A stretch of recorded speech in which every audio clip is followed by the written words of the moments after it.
Hello, welcome everyone. Welcome to the EV Charging Initiative Western Summit. This event marks our pivot to the states for bold action on electric vehicle or EV charging.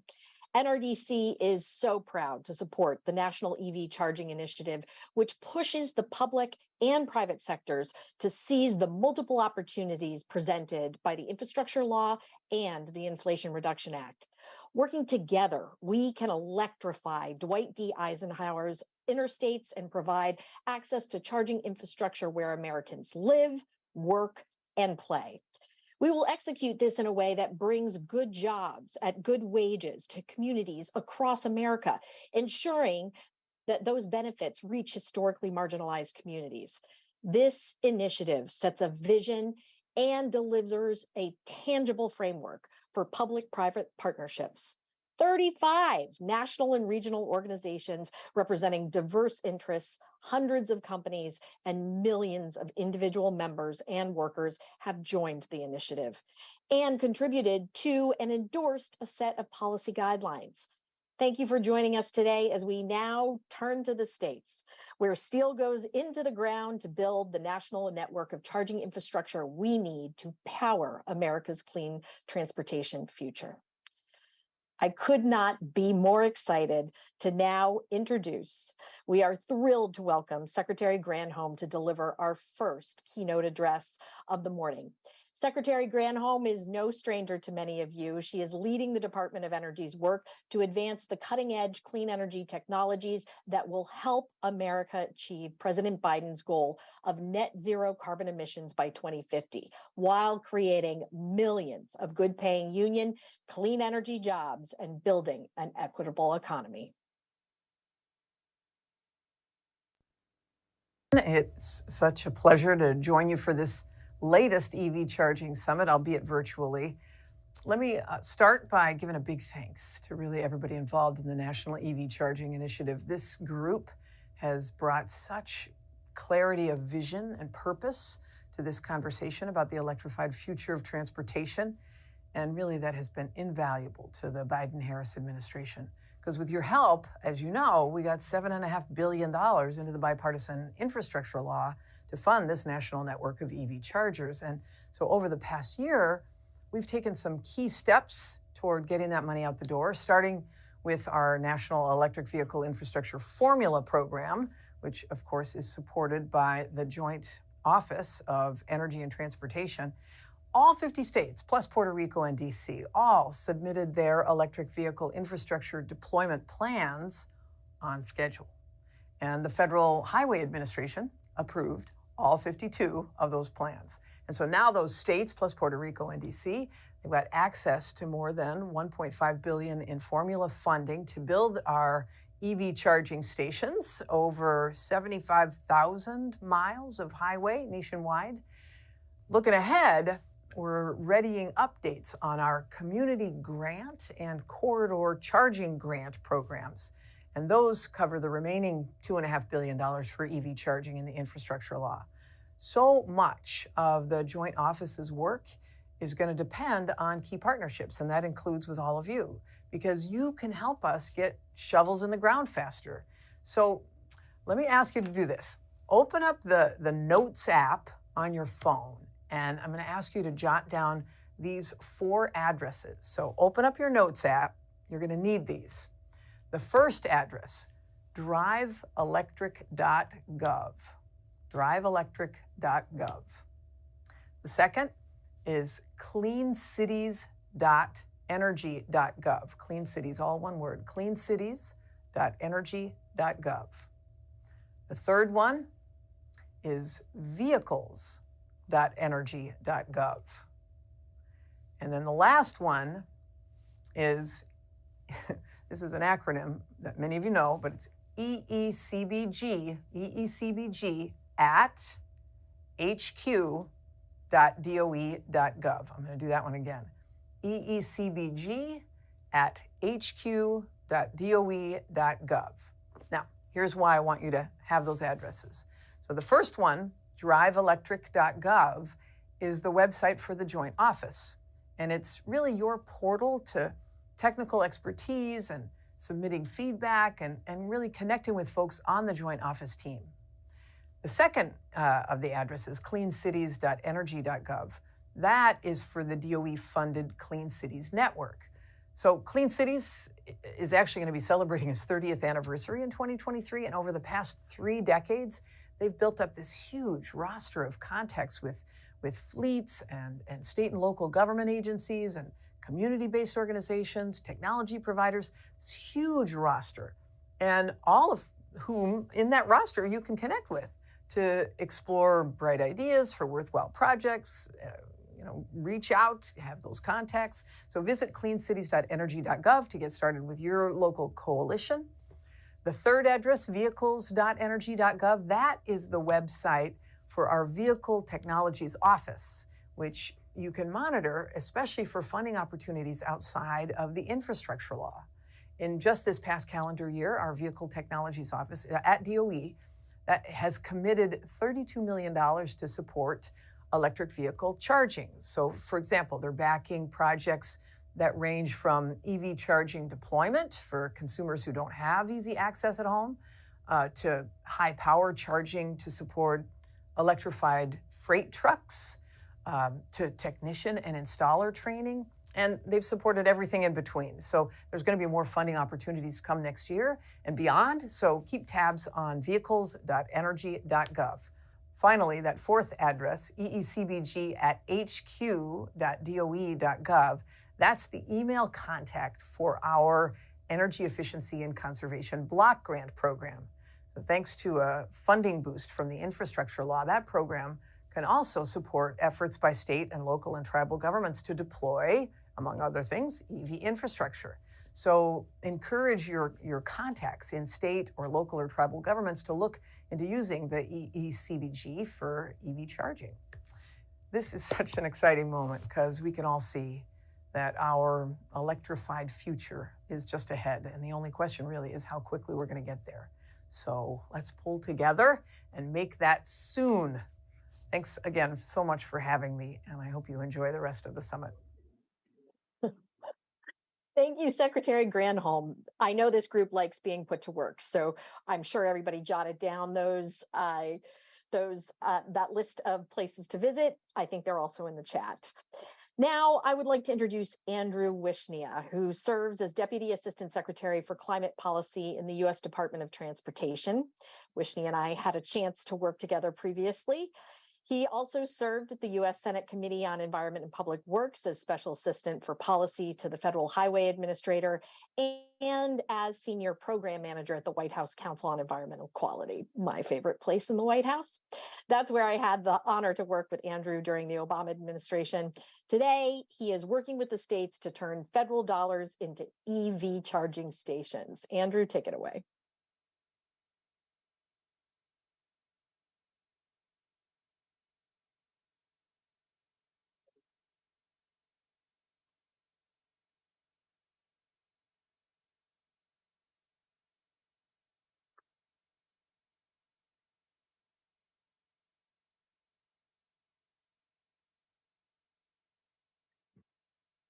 All right, I think we're having some technical difficulties, so we're going to switch. See, another one of my favorite people. So we're going to start with our climate champion du jour, Washington State Governor Jay Inslee. The initiative looks forward to working with you and your colleagues to help realize the vision. We'll get back to Andrew as soon as we can. So it's now my pleasure to introduce Washington State Governor Jay Inslee, the longest serving governor in the United States. Congratulations. As governor, he has helped put Washington State on the forefront of climate action and is helping lead numerous subnational partnerships. Since 2013, the state has passed national leading policies to transition to 100% clean electricity, cap carbon pollution, electrify transportation, and so much more. Governor, you have led this fight at the state level for so many years. We're just honored to have you. Thank you. Take it away. Well, thank you. Good morning. Listen, I could not be with a more exciting group of people right now on this call.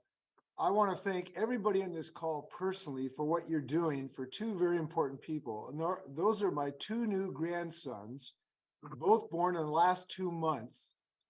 Brooks and Nolan Inslee. And the people on this call, I think, are about the most important people in the world for their future, because you are wiring the most important 10 feet in the universe.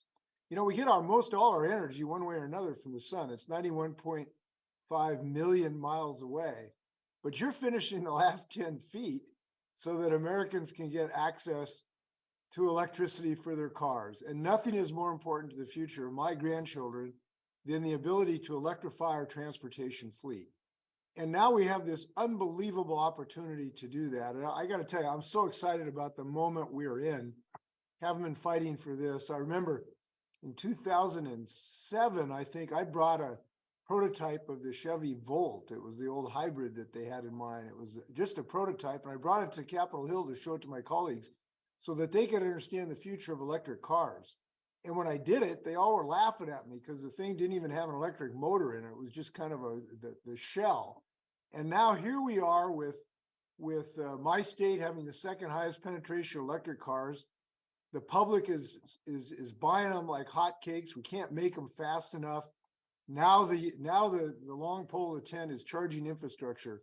And so no people are more important on this effort of saving my grandkids than the people on this call. This is very noble work that you all are doing and that we all are doing. It's a noble purpose.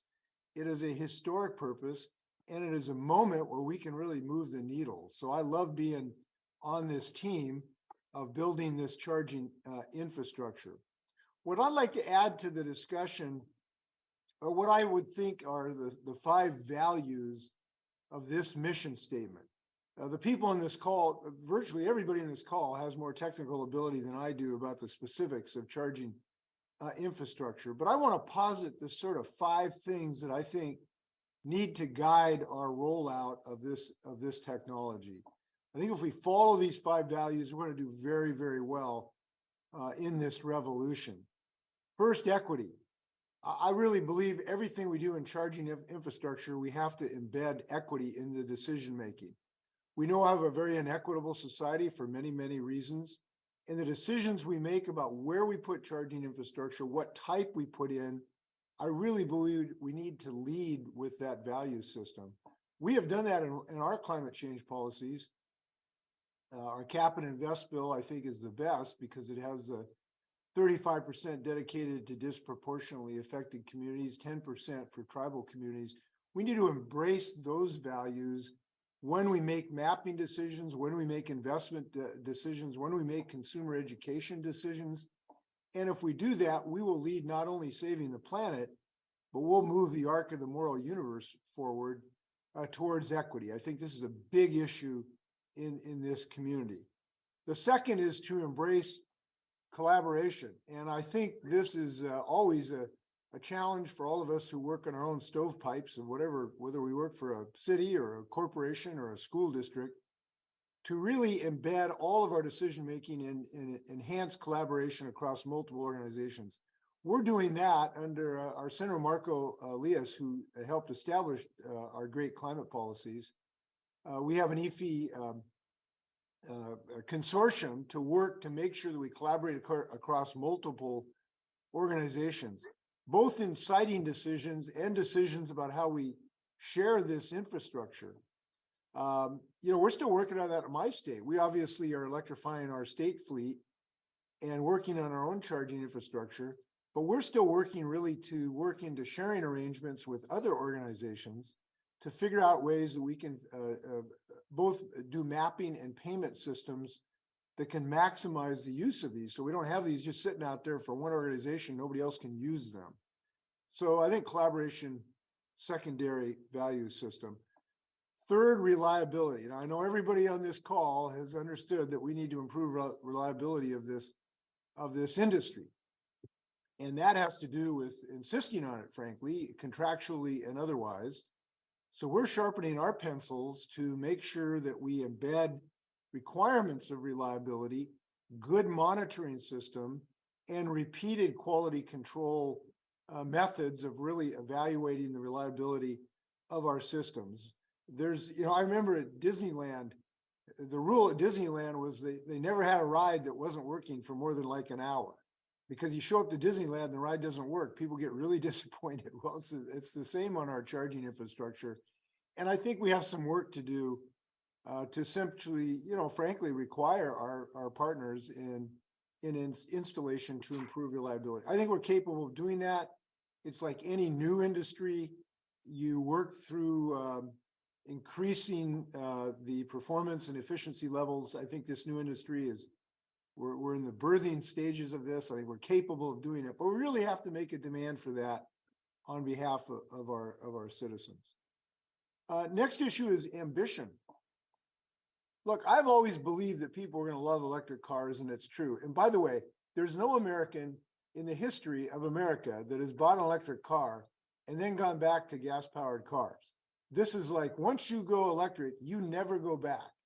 And we understand the charm of this technology in so many different ways, including acceleration. I remember the first time I was in a Tesla, I was down on the test track, and we had some of my staff in the car. And the guy, we were going about 20, he says, now hold on, because I'm going to punch it. And he punches it. And my press secretary's in the back seat. His hat and his glasses both flew off the back of his head. And that's when we understood the power of electric vehicles. So I think we need to, whatever projections we make for uptake, we need to increase those over time, because I believe that they will continue to be the demand will strip our projections, because it is such a tremendous technology of safe, quick, speedy, and quiet. And by the way, it's not just cars. We're electrifying our ferry fleet. We're going to be the first state in the United States that have electric ferries as well. So this is part of our electrification efforts as well. The fifth thing I hope we can think about is engaging the power of the states. Now, we are so thrilled of what President Biden and Secretary Granholm or Director Granholm have pulled off on the inappropriately named Inflation Reduction Act, which is, of course, the Climate Act, which we really appreciate. They've really pulled the rabbit out of the hat. And this is a tremendous investment that's going to be made both through the public sector and through the tax credits. But we undervalue what we can do in the states. So we can't be limited to what the federal government has done. They've done tremendous work, but it's not enough. We know we have to go faster, and we know we can go faster in our states. We've appropriated $500 million of our cap and invest bill towards electrification, and that's just a small part of what we can do. We have 23 states now in the U.S. Climate Alliance. These states are all committed in their own way of moving climate change legislation forward. And I encourage everybody on this call to really be active advocates in your own states and cities and counties on this effort, because whatever the federal government has done, we in the states can go further, and we can go faster, and we are going further and faster. We have a cap and invest bill in our state. We have a low carbon fuel standard. Our state just embraced, we're the first state in the country to require heat pumps starting next year, so you don't have to have fossil gas in your home, and all new construction starting next year. All of these things are further and faster than the federal government. And sometimes we forget both the necessity of engaging states and the power of states. So I encourage everyone to think of the states as a vehicle of change. So I would just want to close by thanking you personally for your efforts. You are leaders in the most important transition in human history. By the way, I know it's frustrating sometimes. We'd like to go even faster than we are. But I think these are great days. There's no time in human history where we have faced something so pivotal to our continued health of our kids and our civilization itself. And we can make a huge difference in moving the infrastructure needle forward as we are doing. So if we use those 5 values, I know you're going to succeed and we are going to succeed. Equity in all our decisions, collaboration across multiple platforms and organizations, insisting on reliability, really having higher ambitions than we even have today, realizing how fast we're going to go. And let's put states and governors to work. And if you see a governor or a legislator, you can tell them that Governor Inslee said they can do better, because I believe that's true for all of us. And if we do that, my grandkids are going to be healthier, and we're going to really move the needle as we're doing. So again, thanks for everybody's help. Let's go get them, keep building. Thank you, Governor Inslee. You are our champion. Excellent work up in Washington Just State. one. One of many, growing number of One of many, champions. that's right, that's right. Thank you. Thank you. Now let's pivot to the Intermountain West. I'm pleased to introduce remarks from Colorado Governor Jared Polis, who has laid out a bold agenda to tackle climate change in Colorado. In his first term, he signed legislation and an executive order to support a transition to EVs. He established leading standards to reduce emissions from transportation planning and made important investments in electric school buses, e-bikes, and transit. He also enacted landmark Public Utility Commission reform and is supporting various efforts to expand energy efficiency, increase community solar, and encourage our public utilities to transition to renewable sources of energy through the Greenhouse Gas Pollution Reduction Roadmap. We look forward to seeing his leadership in clean energy and clean transportation continue in his second term. Very pleased to be here to talk with you today and to share my perspective on why the work that you do is so important to Colorado and the country. In Colorado, we understand that the future of transportation is electric. We've set the wildly important goal of putting Colorado on a path of 100% renewable energy for the grid by 2040, and we're going to be 80% by 2030. This means steadily progressing the share of renewable energy in our electricity supply, growing the penetration of distributed solar energy and storage, electrifying cars, trucks, and buses, and buildings and industry. So what does building out a national EV charging network mean for Colorado? Making it easier for individuals and fleet owners to go electric, can drive on electricity all around town, throughout the state, or anywhere you want to go. Moving Colorado to 100% renewable energy by 2040 means that EVs will be driving on increasingly clean energy. We're doing this in a way that brings clean energy and transportation jobs to Colorado that can never be outsourced, and it's important for us to share the economic and public health benefits widely. That's why. In addition, we want to save people money on how much it costs to get where you want to go, when you want to go there. Thank you so much, Governor Polis. So now I can see my good friend Andrew. There he is. So I will introduce him for real. So let me go back to that introduction. We're just so happy to have you, Andrew. So you get to be introduced twice. Andrew serves as Deputy Assistant Secretary for Climate Policy in the U.S. Department of Transportation. He previously served at the U.S. Senate Committee on Environment and Public Works as Special Assistant for Policy to the Federal Highway Administrator, and as a senior program manager at the White House Council on Environmental Quality. I already mentioned that this is my favorite part in the White House, and when Andrew and I had the opportunity to work together. So, Andrew, I feel like we saved the best for last. Take us home. Oh, thanks so much for the gracious introduction, Christy. It was such an honor to work with you and just to play such a small part in the leadership that you provided at the Council on Environmental Quality. Thank you all so much for allowing me the opportunity to be here. Thanks to you, and hello from the White House, where technology sometimes provides some challenges. But want to thank all of the folks at the White House for allowing me an opportunity to get on to speak with you all today. As the Department of Transportation dives in on building a safer, more equitable, more modern, climate-friendly transportation system, I really couldn't be more thrilled to be with this group, knowing that you'll be critical to ensuring our success. The Department of Transportation's climate work really stretches across transportation modes, right? Jumpstarting bike and pedestrian projects, ensuring that communities have access to reliable public transit, challenging the aviation industry to drive down their emissions, and really so much more. Today, I'm so excited to focus on our electric vehicle work. We know that EVs are the cars of the future. The auto industry, with demonstrated support from their consumers, have already made huge strides in moving in this direction. But we really need to ensure three things.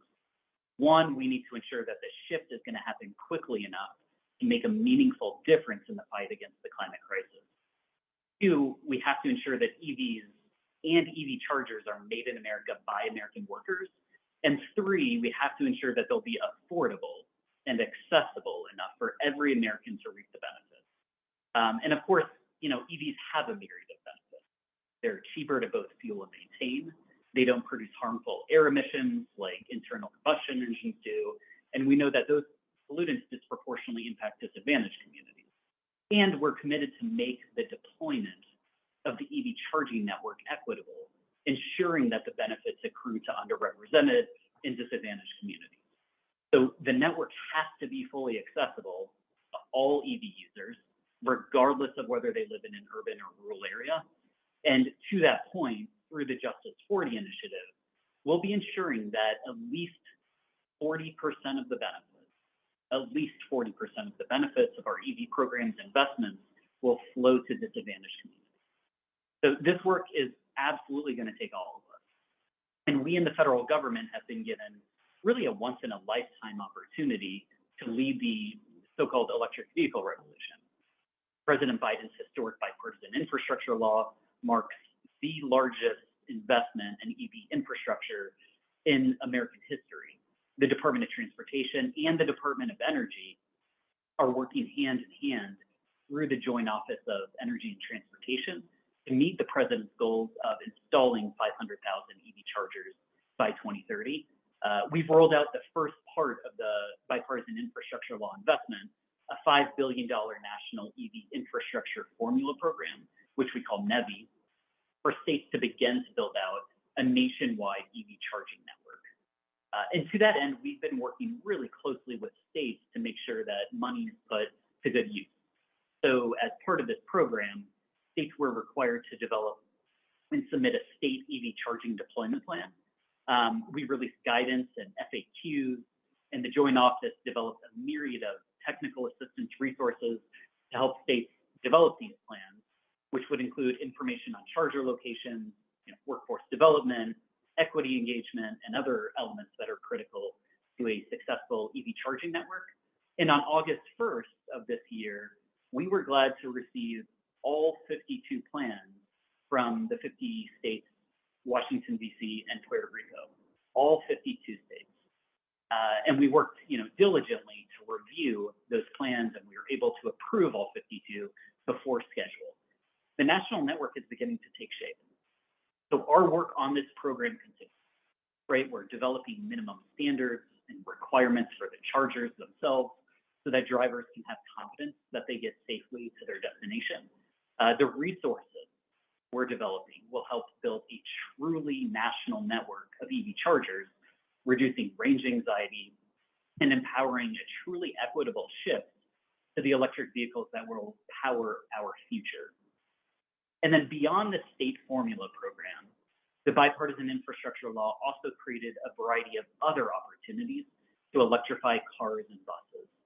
Just to name a few, soon we'll be implementing a $2.5 billion discretionary grant program to strategically deploy publicly accessible EV charging infrastructure and hydrogen, propane, and natural gas fueling infrastructure. This funding will be broken down into two $1.25 billion programs for the bipartisan infrastructure law. The first program is a corridor charging grant program for charging and fueling infrastructure on alternative fuel corridors. And the second program is a community charging grant program for charging and fueling infrastructure in communities. The Port Infrastructure Development Program grants are another tranche of grants which can support the electrification of port infrastructure across the country, including places for cars and trucks to plug in. And the Federal Transit Administration will administer the Low and No Emission Vehicle Program, as well as the Bus and Bus Facility Program, both of which cities and towns can use to decarbonize their transit fleets. So the opportunities abound. And to further ensure that the benefits of EVs accrue all communities, USDOT recently published an EV rural toolkit to ensure that resources are equitably targeted, available, and known. I think Chelsea Owens, a team member and the head of EVs on our career side, was a principal author of that. So I just wanted to honor and recognize her work as well. The truth is, nobody benefits more from EVs than people who live in rural areas, because they're the ones who drive the most, and they're the ones who stand to save the most money on gas and maintenance. And we're working also on a companion toolkit to assist the build out of electrified transit in urban and suburban areas. So DOT's goal in supporting the deployment of EV charging is to make EV charging infrastructure part of the surface transportation system. The charging system that we help to build out must integrate into a larger, clean, safe, equitable transportation system. And as we move forward, there will be even more crucial opportunities for really leaders like yourself to help move us forward. The federal funding will directly jumpstart a national EV charging network and also catalyze additional private investment to help provide a convenient, reliable, affordable, and equitable national EV charging network. So, we look forward to working with the private sector partners, certainly everyone on this call on this critical work. And we encourage you to also visit driveelectric.gov, driveelectric.gov, to learn more about the joint office pursuant to this work. So we're really looking forward to collaborating with you as we work to electrify our nation's vehicles. As I mentioned, we have discretionary grant opportunities coming up. We have a Federal Advisory Committee Act, hopefully in the months to come that we'll be announcing. We have a final rule on minimum standards, just a whole bunch going on, and can't thank you all enough for all of the support and leadership that you've provided. Thank you so much for allowing me this opportunity to speak with you all.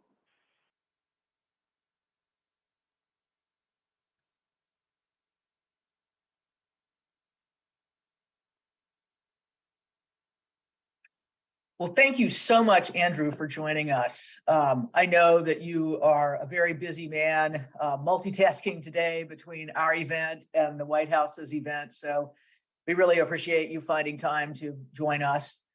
And I also want to thank you for your sustained leadership over many years, stretching back to the Obama administration, and the work you're doing today to move things forward with the joint office, getting the plans approved in a timely way, putting toolkits out there for state and local governments to move forward. All of this is, these are critical contributions, and we really appreciate the work that you're doing. Governors Polis and Inslee, we were so grateful to hear from you today. One theme that ran through both of your talks was ambition. The plans that you have are, I think, as Governor Polis put it, wildly ambitious for climate. Equally so in Washington State, and we share that ambition. Pardon me. We share that ambition here in the initiative. So, but now let's turn to the people who are really on point to turn all of these words and all of these aspirations into the steel in the ground and the jobs and the business opportunities in diverse communities, to the cleaner air, better mobility options for people who've historically been left out. And above all, a world-class experience for EV drivers that makes EVs the inevitable choice. So that's not just a mouthful of words, it's also just a whole lot of work for a big group of people. As already mentioned, government, industry, and community stakeholders have to row together as never before to fulfill the Biden administration's vision and the objectives of the Infrastructure Investment and Jobs Act for an affordable, reliable, and accessible national EV charging network. Many of the people who are on point to make this happen work in state and local government or in electric utilities. And we're fortunate to have some panelists who have been doing this work for quite some time. They're not here to tell you about problems and barriers. They're here to talk to us about how they've overcome problems and barriers. And to give some of you who are earlier in the process of developing charging infrastructure, give you some ideas about how you can overcome problems and barriers too. As we've pivoted to the states this year, much of the attention has focused on state departments of transportation and energy offices. We're fortunate to have on the panel two seasoned veterans from key state agencies in bellwether states. Mark Wenzel, manager for light duty EV infrastructure and analysis at the California Energy Commission, and Kay Kelly, Chief of Innovative Mobility for the Colorado Department of Transportation. They can speak from experience, years of experience, about ways that work, both intergovernmental collaboration and public-private sector partnerships.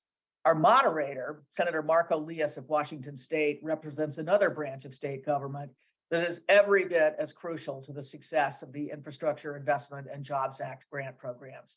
And he too is a leader with practical insights to share. State legislatures vet and approve budgets for DOTs, state energy offices, and public utility commissions. So they are critical enablers of success.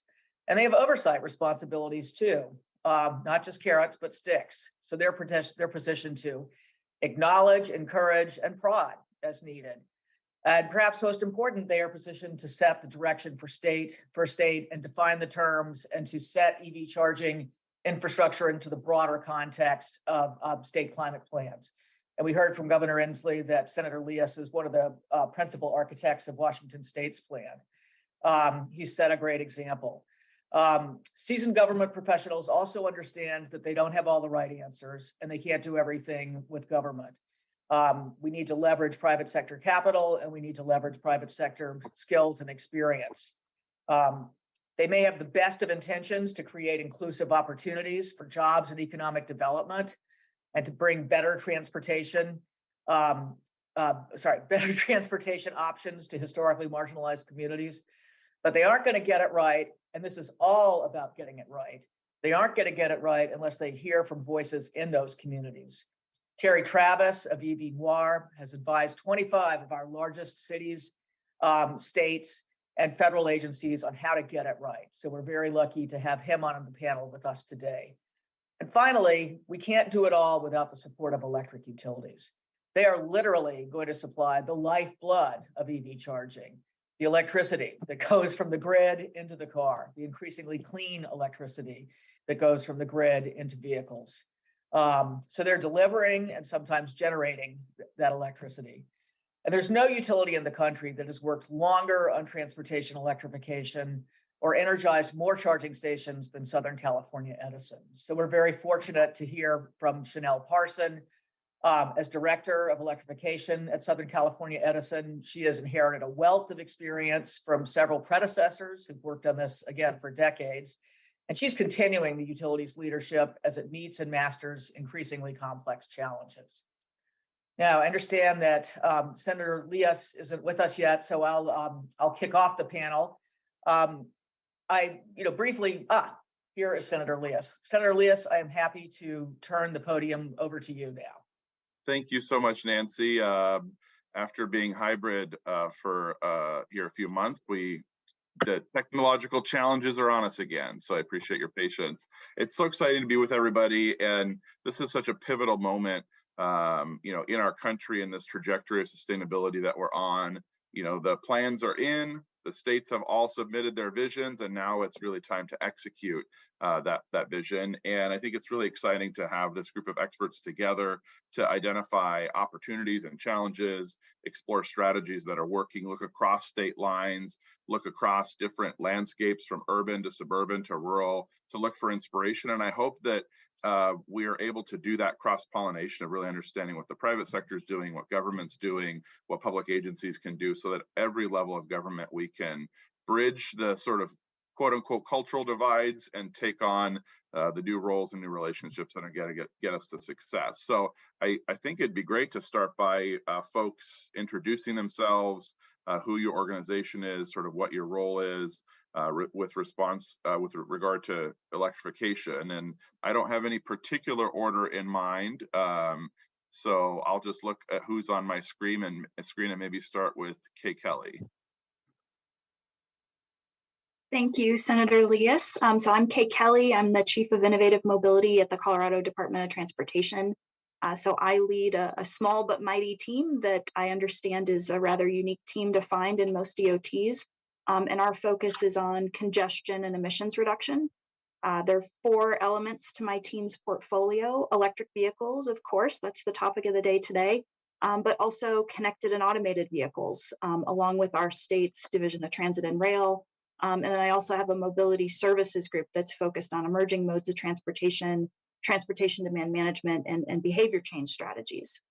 So really, we're thinking about the whole spectrum of strategies that are going to reduce congestion, reduce emissions, and introduce additional choice into our transportation system. And we're looking at leveraging both traditional and emerging technologies when we do that. As Governor Polis's presentation mentioned, Colorado does have a greenhouse gas roadmap requiring nearly 13 million tons of greenhouse gas reductions from the transportation sector by 2030. And while electric vehicles are certainly a big part of helping us achieve that goal, we've recognized that they're not going to get us that full amount of reduction. So we're also focused, in addition to electric vehicles, we're focused on how people get from point A to point B, and encouraging the use of modes other than single occupant vehicles, and modes that offer emissions reductions and system efficiency improvements as well. So Colorado, on the EV topic, Colorado has been working collaboratively across state agencies for nearly a decade on EVs and EV charging. Our flagship EV grant program, Charge Ahead Colorado, was established in 2013. And over the years, we've had additional state and now federal funding flowing into that program to support the installation of EV charging statewide, not to mention various programs to fund the purchase of EVs, both at the light duty level and also in our medium and heavy duty sector as well. We even have some new exciting programs around electric bikes. So really thinking about all the ways that we can reduce a cleaner energy source into transportation. So our NEVI program plan was approved this fall. We're looking forward to pairing that NEVI formula funding with our other state funds, and really, going to it on building out charging infrastructure, building that robust network in all corners of the state so that all Coloradans and all visitors to our state can feel confident choosing an electric vehicle. That's so encouraging and exciting. I know you've got a lot to contribute on the panel. Kay, thanks so much for joining us. Mark Wenzel, why don't we go to you next? Hi, good morning. Thanks. My name is Mark Wenzel. I'm a branch manager at the California Energy Commission. California has allocated $10 billion over 5 years for zero emission vehicles, with about $4 billion of that going to infrastructure. My teams lead the state's investments in light duty EV charging, and some of our strategy and analysis, including the state ZEV infrastructure plan and our projections and assessments of charger needs. We're also working closely with the California Department of Transportation, Caltrans, on deploying the NEVI funding. So thanks for the chance to be here today. Thank you so much, Mark. And as someone that comes from a smaller state, it's always exciting to hear the dollar amounts you're working with in California. We're excited at the progress you're leading. Chanel Parson, why don't you introduce yourself next? Welcome to the panel. Chanel, your audio's not quite coming through yet.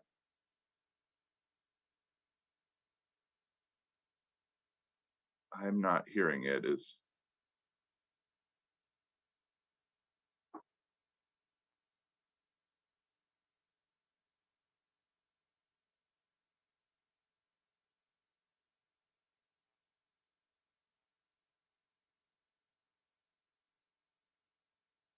Okay, we'll get that sorted out. Terry, why don't you introduce yourself while we're working through that? Morning, Terry Travis with EV Noir. We're working with, as was mentioned, 25 largest cities across the country, federal and state agencies, and that actually coming to you all live from the Department of Energy, where we are talking about just this charging infrastructure. So looking forward to today's conversation. I think it's an opportunity to provide real robust insight into how this is going to move forward. Thank you so much. Chanel, how are we doing? I think we're okay. Are we okay? You're coming through loud and clear. Thank you for the opportunity to address that. So good morning, everyone. I am Chanel Parson. I am the Director of Electrification at Southern California Edison. Southern California Edison is an electric-only utility, and we have 50,000 square miles in Southern California. Our territory includes everything from beaches to mountains to valleys and deserts, and we have all types of important infrastructure that we electrify, including the Port of Long Beach, for example, essential need there, to the glam of Sony Pictures, to the excitement of a new NFL stadium, SoFi Stadium in Inglewood. So we have a pretty diverse territory. We have cities, suburbs, and rural. And in my role, I'm responsible for both building electrification and transportation electrification. In the transportation electrification space, just to give you a sense of what we're doing and what we've been doing.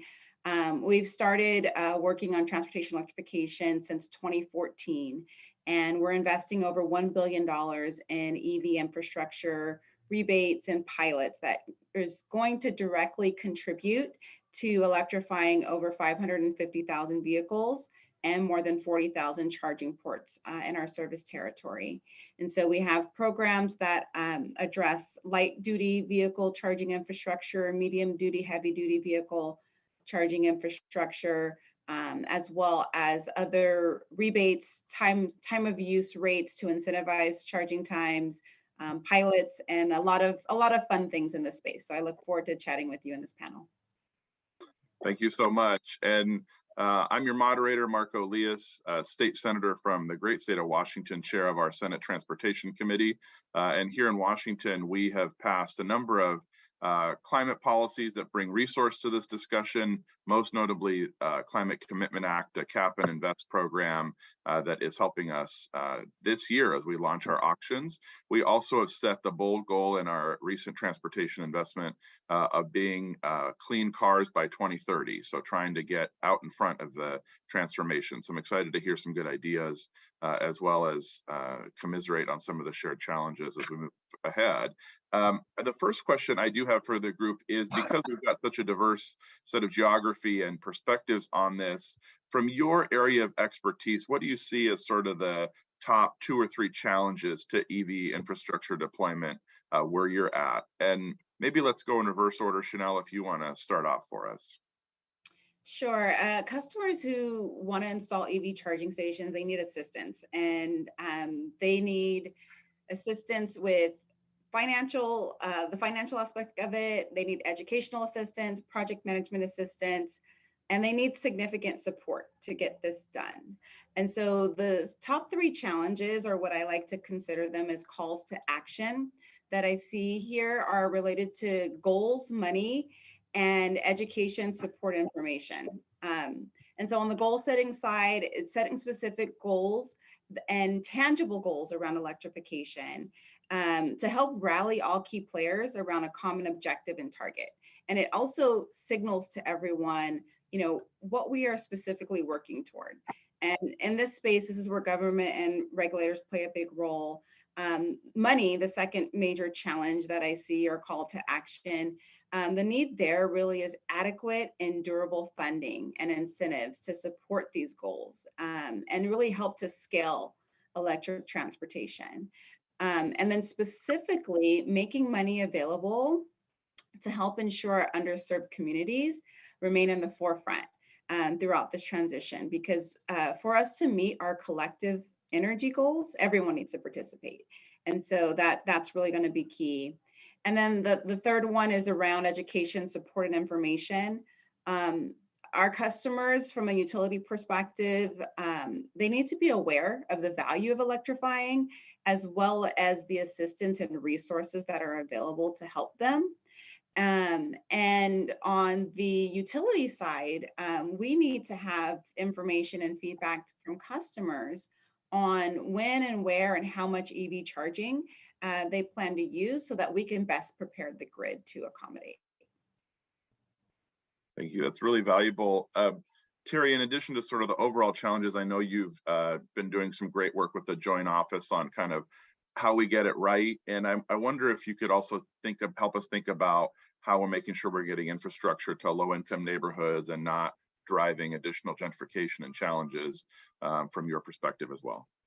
Yeah, I think that, one of the things that we've been really focused in on is that it's much about people as it is place. So as we think about the corridor programs that are going to come from some of the formula investment, and then subsequent to that, you'll see about 2.5 billion come out of DC for community investment. It's going to be critically important that we take a comprehensive approach to what that deployment looks like and how it benefits communities as we see electrification of the transportation sector really transforming communities and how we think about the movement of people, goods, and ultimately services as well.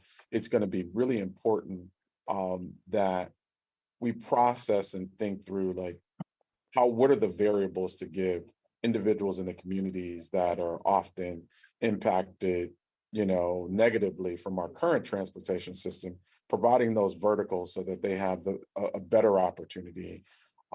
It's one of those things that, I don't think that anyone has all the right answers, but I think we're solving some of those problems as things progress and move forward. But the idea is that we've seen an investment that's once in a generation or once in a lifetime around transportation electrification. And I think we have a huge opportunity to make sure that as this transition happens, that it's a just transition and all communities are part of this, time. So.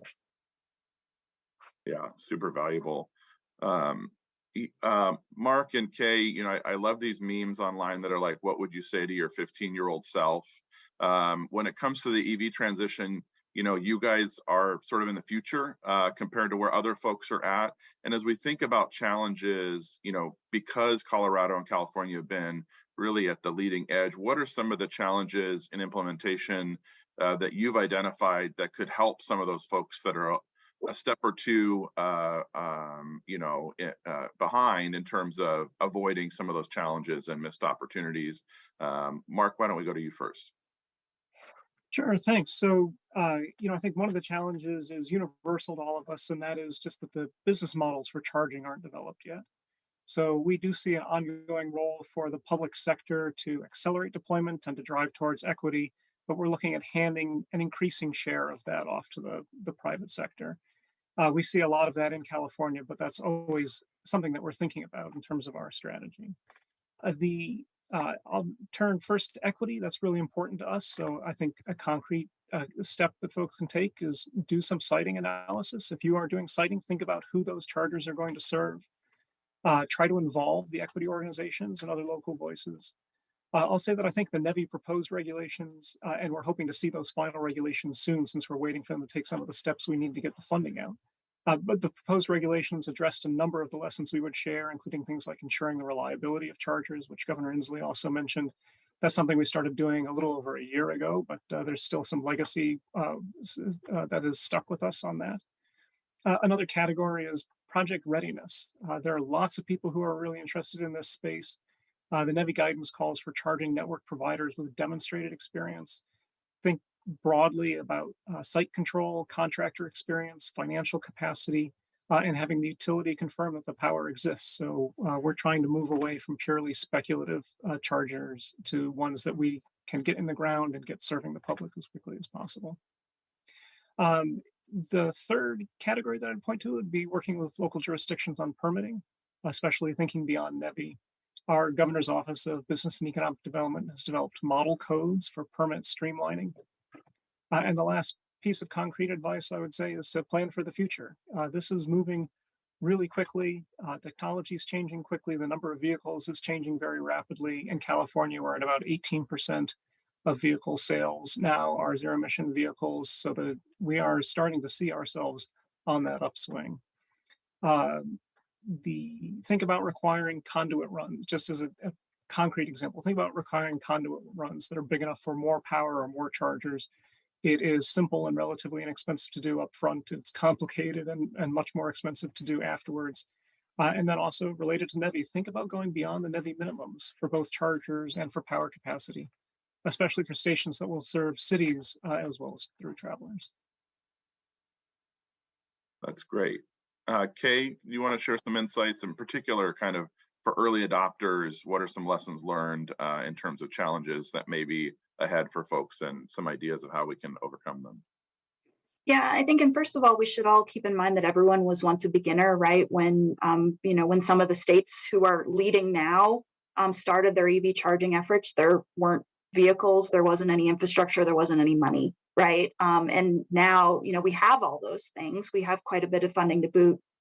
We also have states that have experience so that you don't have to reinvent the wheel. So I, really encourage dialogues like this where we can learn from each other and not have someone enter the same pitfalls that some of the early adopters had to do. So, this is really our moment. It's exciting, but the pressure's on, right? How do we spend it well? How do we do it right so that the benefits of electric vehicles can accrue to everyone in the state and that we can rely on the charging network that we're building today well into the future. So, I think I'll echo a lot of the things that Mark said. I think one of the challenges that we're facing right now is how do we shift from where we've been, where we've had a strategy of, spreading our limited amount of funding as evenly as possible across the state just to get coverage and make the vehicles feasible, to finding really the right locations, recognizing that, some areas are going to need more charging than others based on demand, based on usage, based on where vehicles are registered, based on where there are opportunities for home and dedicated garage parking and where there aren't. So really thinking about where those locations are that are going to need more charging than others. And also, of course, making sure we do that in a manner that's equitable, not just geographically and putting a dot on a map in a disproportionately impacted community, but also socially, making sure that that dot makes a difference in that community in a positive way. And then on that operational side, how are we making sure that these stations are still in operation in 5 years, that they're properly maintained, that they're updated or even upgraded as technology advances, so that in 2027, when we have closer to 500,000 vehicles on the road in Colorado, our charging infrastructure is functioning properly to meet the demands of the traveling public, that people can rely on it. And this is the part of the panel where if we were together, we'd sort of turn and say, does anybody have anything they want to add? So I want to sort of create a little of space, even though we're virtual, and say, is there an inspiration or a note that came from, or a thought you forgot to mention that you want to sort of add in before we move on to a slightly different direction?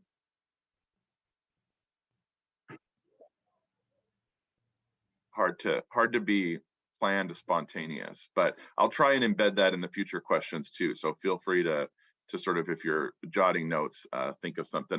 I do want to zero in on this discussion about equity, and I really appreciate, I think it's a reflection of the strength of this panel that it's come up organically already. We know not only is it, the morally correct thing to do in this moment, but there's also the President's Justice 40 initiative. We're seeing states enact environmental justice and other equity mandates. So as we think about equity in this space, I want to sort of iterate on it from our different perspectives. And Terry, I want to start with you. You've worked with a lot of different organizations in different spaces, and I'm wondering, as you see folks integrating e-mobility best practices and e-mobility diversity, equity, and inclusion in the transportation sector, like what's working? What are some of those emerging best practices that we should be sharing out as we continue this work? I mean, that's an interesting question. I think that it varies from, area to area and state to state. But what we know is that, from an equity vantage point, we want to see a just transition where all communities can benefit, equitably from this transition of clean transportation. And that means across modes. So it doesn't mean just light duty passenger vehicles, but it means medium and heavy duty. It means school bus electrification. It means electrification of transit. I think what's going to be really imperative in what we see that's working well is that, again, we're at an inflection point where we're seeing investment that we haven't seen. For those of us that have been working in the space for quite some time, this is the point that we've all been, waiting to get to, and now we're there. And so it's really important, as was mentioned earlier, that we get this right. And so I think that, there are some areas and regions of the country, obviously the Western states have had more experience than other parts of the country as it relates to this. But the idea is that even in that space, there are areas that are progressing and further and more than others. But I think, what we're getting right is starting the conversations, beginning to, from an equity vantage point, ensure that communities are engaged first and often in these conversations and a part of the solution and process from start to end. I think that's what I would point to and say that I think for the first time in this ecosystem, we're beginning to think through that channel and through that lane. And sort of turning to the states again, as Colorado, California obviously have been implementing alongside pretty serious commitments to equity. Kay, let's start with you. What are, as you've sort of bridged federal government, state government, transportation versus energy agencies, regulators versus other kinds of stakeholders. How are you embedding principles of equity as we think about electrification? Yeah, so I think we have a lot of maps that tell us where disproportionately impacted communities live. And those maps are all slightly different based on the criteria and certain equity definitions that are being used. So Justice 40 is one of them. We also have state legislation that predates Justice 40 that defines equity communities slightly differently. But I think one of the things that's important to realize is that geography alone is not sufficient to determine that that location is equitable.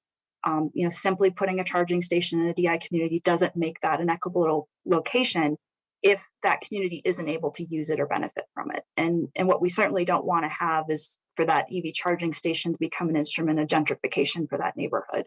So that's why we're exploring things like community benefit agreements, where we can help ensure maybe that local workforce is employed in building and maintaining those locations, that we're pulling from those communities when we're training not just EV infrastructure installers, but also EV technicians and tradespersons that can service the actual vehicles as well.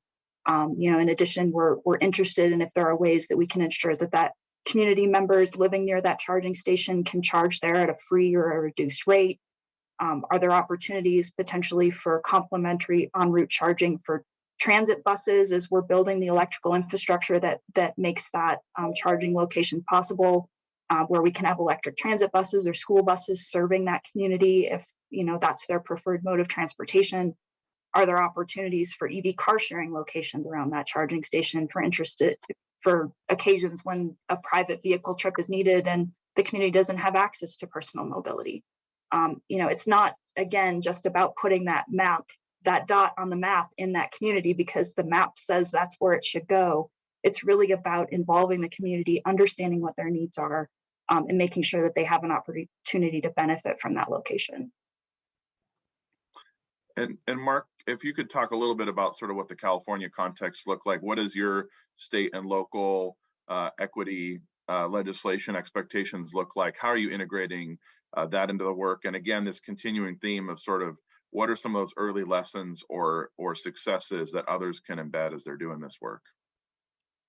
Yeah, thanks. Well, it's a really crucial issue to us. It drives a lot of what we do. I want to thank Kay and Plus One a lot of what she said, so I'll try not to duplicate that. But we perform equity analysis of where chargers are located and what that means for access by local communities. We're funding equitable at-home charging as well, so that residents of low-income and disadvantaged communities, including those in multifamily housing, have access to the same benefits of convenience and low-cost charging.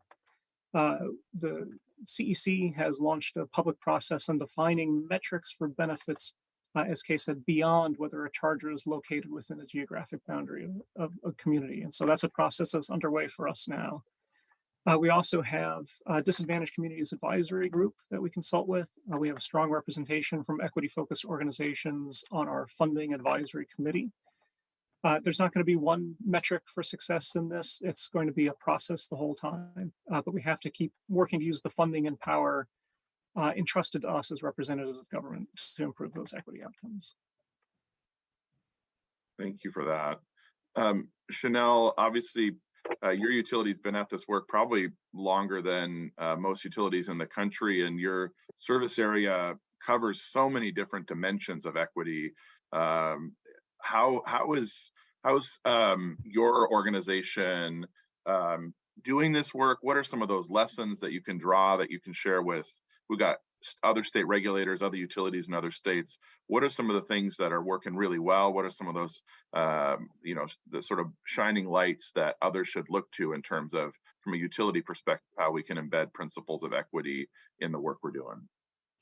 Yeah, sure. So from the utility perspective, a number of the programs we have equity targets built in.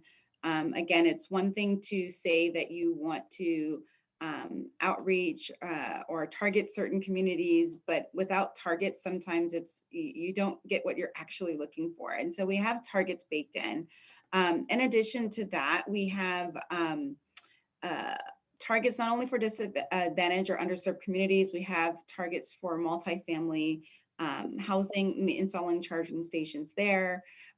we have started to do partnerships with groups that will basically allow free charging for individuals in some of these underserved communities.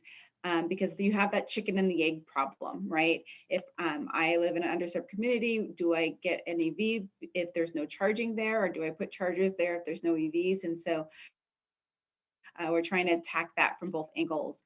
And then we also have a vehicle rebate program for EVs, and it's for pre-owned EVs in addition to new EVs. And so this is where we're not only trying to encourage, but we're trying to help those who may have lower income transition to electric vehicles. And so there's a pre-owned EV rebate, and if you are income qualified, it's actually fourfold what the rebate is if you're not income qualified. So we're really trying to help folks transition into this space. And one thing I'll add as well is that in addition to helping everyone participate in this kind of electric transportation revolution, there's a lot of benefits that will actually address the underserved communities that I think we should keep at the forefront. And that includes a lot of the jobs that the work that we're doing creates. I would also say that the air quality tends to be substantially worse in some of these underserved communities than other communities. And so all of the work that we're doing for clean energy and to clean the air should have a big impact on these communities from an air quality perspective. And then, other trickle down effects from doing this work, but definitely some direct and indirect targeting. And as far as lessons learned and ways that we're going about this, like I said, having targets, being very intentional, partnering with community-based organizations is something as well that we do to make sure that, as Kay was saying, that we're not just plopping a dot on a map, we're actually making sure that what we're doing is meaningful. And kind of to piggyback on something Terry was saying, this is not just for light duty passenger vehicles. So we have targets for some of these communities, disadvantaged communities as they're called, in our medium and duty and heavy duty programs as well. And this will get to school buses and delivery vehicles and trucks and transit buses even. And for the medium and duty, heavy duty side, what we've learned is really early engagement it's the biggest takeaway from a lesson learned. A lot of times you might have entities looking to electrify parts of their fleet over time, or you may have to get creative with how you serve the capacity for, a suite of school buses or transit buses. And so early engagement really helps us to plan out how to make sure we service that load and how we can make sure we do it in the phases that the customer that we're partnering with wants to do it in. Yeah, it's a lot of really good concrete examples, Chanel. I really appreciate that. I want to lift up, I think it was Kay that sort of shared, we've got maps and we can identify areas, but we've got to sort of go beyond just the map and the area to meeting the community and reaching the community. What are some sort of tactical ways you all have identified kind of making that jump from the map to the actual community engagement? What do some of those strategies look like for folks that haven't yet gotten this deep into this work? How do you sort of take it to that next level once we know there's a community where we need to do more work? What does the next step look like? And I'll just throw that out sort of broadly to who wants to jump on it.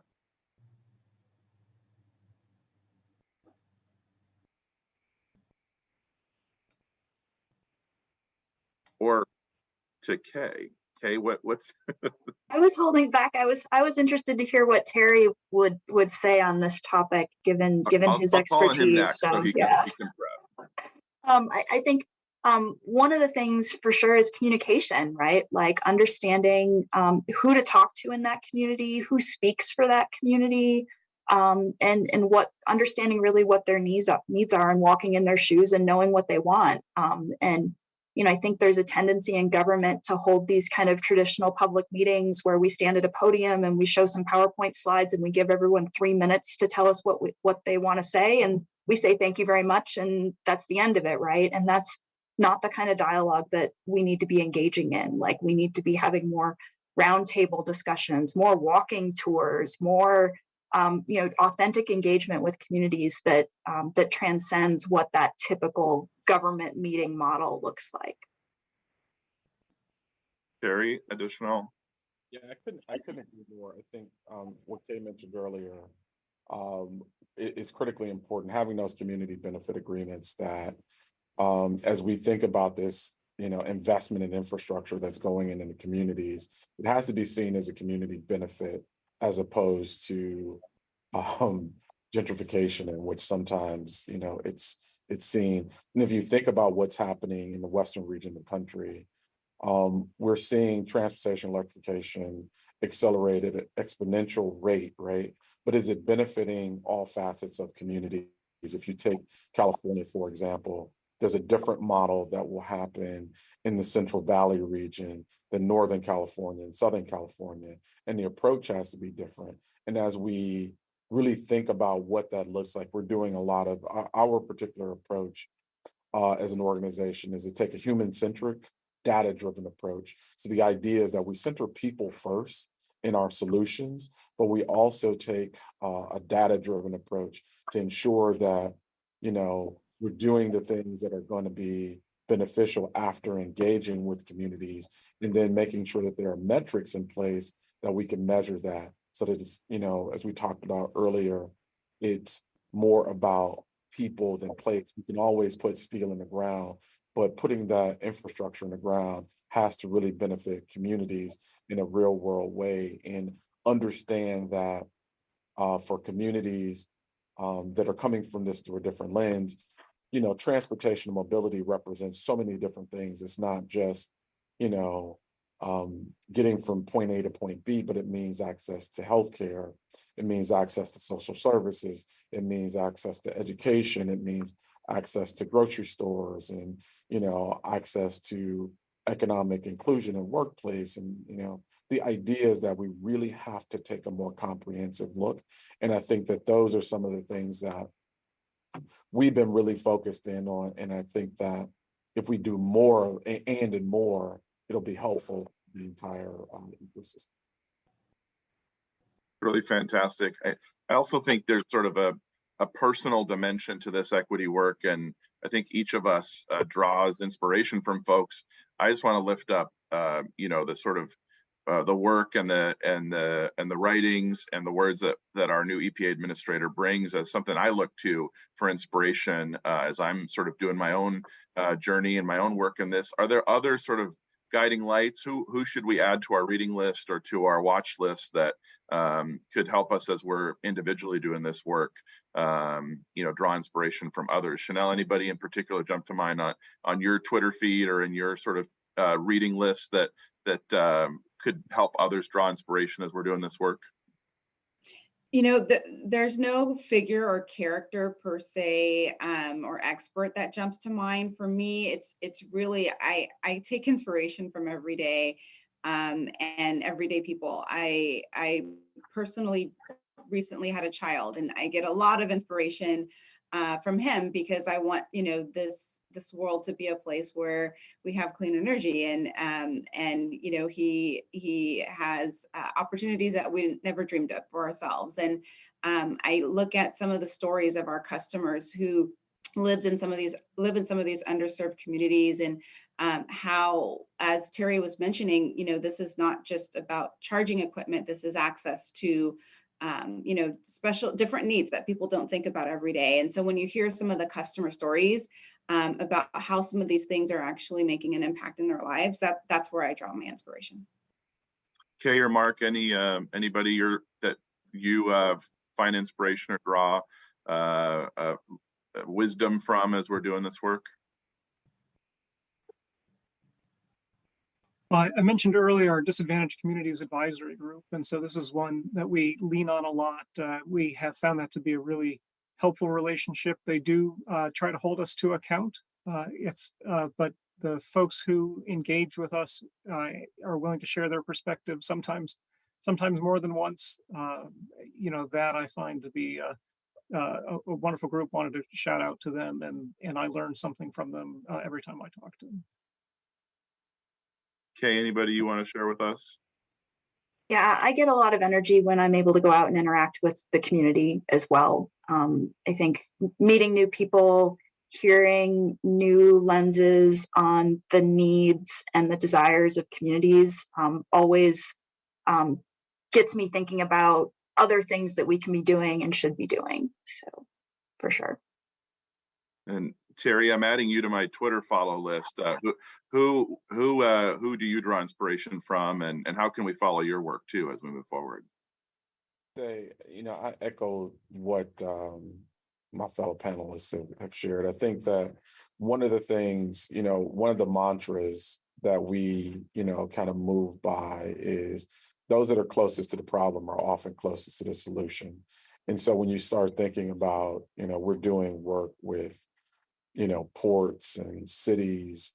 And if you go into these port adjacent communities, if you go into communities where folks are living near transportation corridors and large fleet depots that are actually the folks that are living with some of these situations and issues. If you can't draw inspiration from those situations, then there's something wrong inherently. And so I think that those would be the folks that I would point to. And then for us, one of the things that we developed recently to really accelerate this conversation is we facilitate a national e-mobility diversity, equity, inclusion conference. We just facilitated that in October and are actually just planning for next year's conference. But the idea is that it's really important to have those impacted voices at the table with thought leaders and industry leaders and folks from government so that you have a more comprehensive conversation. And so for us, that's the strategy that we employ when doing this work. Really appreciate this dialogue. And I think it's, as I said, sort of the moral obligation of this moment, but I think it's going to continue to thread this work. Really appreciate the insights. As we sort of transition to another question, really thinking about, in that adjacent space to the space we're working in, what are some of the related policies that we need to address here? And also sort of beyond the here and now moment, what are some of the sort of next horizon of policies that we need to work on? And Mark, why don't we start with you? Yeah, thanks. So this is definitely an ecosystem. So there are vehicle policies, infrastructure policies, and then I'll just call them complementary policies. And we really see it as needing to work together to make things happen at the right rate. So on infrastructure, there's obviously a lot of funding. I mentioned some of the work that we've done to accelerate permitting streamlines. There's also work done to accelerate utility connection timelines, which has been a bottleneck for some of our projects. We've talked about medium and heavy duty. That is an equity strategy for us because those vehicles tend to pollute more, be driven more miles, and to be collected in places with higher impact. So ports and warehouse districts, for example, that are often close to communities, disadvantaged communities. So we see this package of medium and light duty infrastructure vehicles, complementary policies, and funding as all working together really to deliver the acceleration that we need to get where we're going.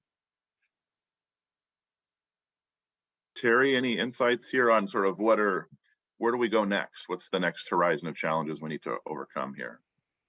I think that there are a myriad of things that we need to simultaneously address. So one of the things that I think we need beneficial policy that really begins to transform the space. And I think that takes a myriad of approaches, but some of it is ensuring that we meet consumers and ratepayers where they are and thinking about it through the lens that we're going to need more policy that incentivizes and accelerates home charging, workplace charging. As we see the proliferation of vehicles that are coming that are larger, and we're seeing medium and heavy duty fleets look at not just looking at level 3 charging, but looking at actual megawatts, we're going to need policy to incentivize this grid modernization, connectivity.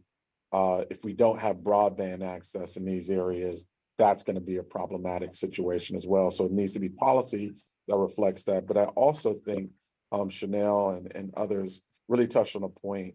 One of the areas that we really are focused in on is really real economic inclusion. We've had a number of conversations where folks have really talked about this workforce component. We're talking about transformational spend and investment in infrastructure. And we really believe firmly that there should be a diversification of economic opportunities that come from workforce and entrepreneurial opportunities that come to these communities that have been really impacted. And so I think that if we don't have really good beneficial policy to predicate that, there's a huge opportunity for folks to be left out of that conversation. So it's going to be really important that we think about this in a comprehensive way. Yeah, thank you. And Terry, I appreciate you lifting up this sort of concept and issue of the grid. Chanel, I know there's a lot of dialogue about being grid friendly. What are some of those metrics? What does grid friendly mean? Maybe from your perspective, for those maybe that aren't as familiar with the concept, how do we measure that? How are you seeing sort of the integration of these policies and being sort of supportive of that grid we need moving forward, intersecting? Yeah, Senator, and if I could actually connect these two questions together, bridge them into answering this question. As far as policy-wise, in the state of California, the California Public Utilities Commission has recently approved our ability to utilize transportation electrification forecasts that count for increased load in our grid planning. And so that's a policy move that is actually helpful for how do we make sure the grid is ready for all of these EVs. And so where that isn't taking place, I definitely think that's a policy change that can be helpful in where we're going with our clean energy future. But as far as being grid friendly goes, essentially, grid friendly is a couple things. One, time of day is very, very important for the grid. And things that are grid friendly, EVs are definitely one of them, in infrastructure where people can charge, where energy is most abundant and most clean at the clean time of day. So during the day when there's solar panels are going, that's something that's definitely being grid friendly. What I also say is having charging at the right location and is also grid friendly. Optimizing sites that where they could be leveraged and used. I say something that would be grid unfriendly would be having a bunch of charging infrastructure at a place where no one uses it, or the only time to use it is during peak hours.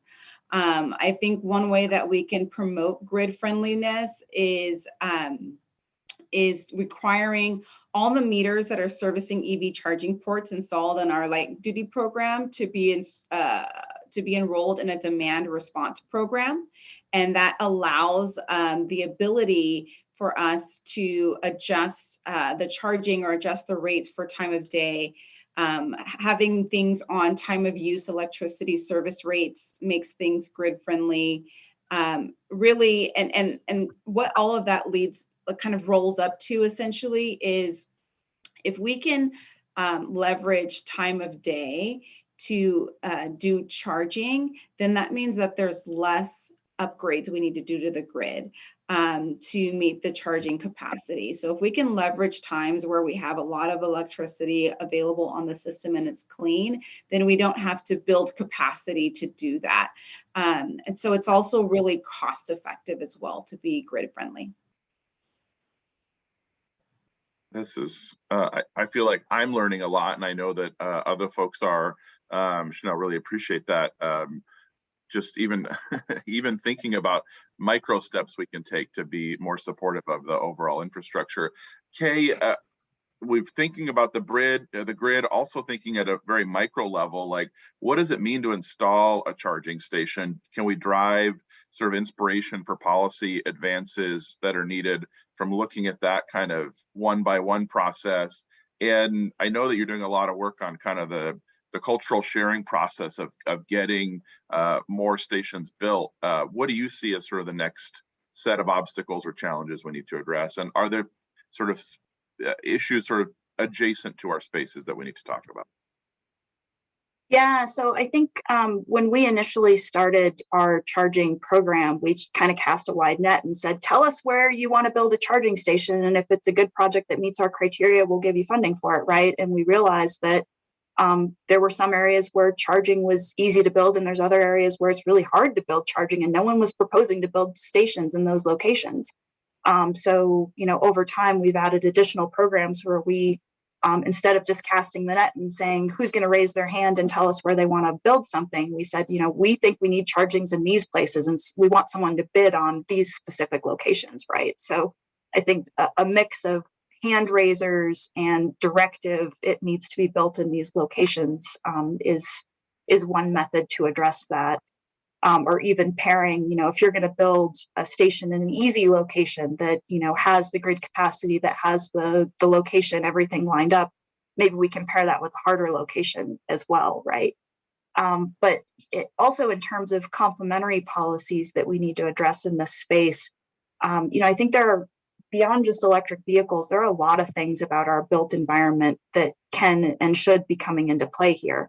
The reality is we have a really car-centric culture. And I'm a girl from Detroit, don't get me wrong, I love cars as much as the next person, but cars are expensive. They're often a really significant portion of total household income.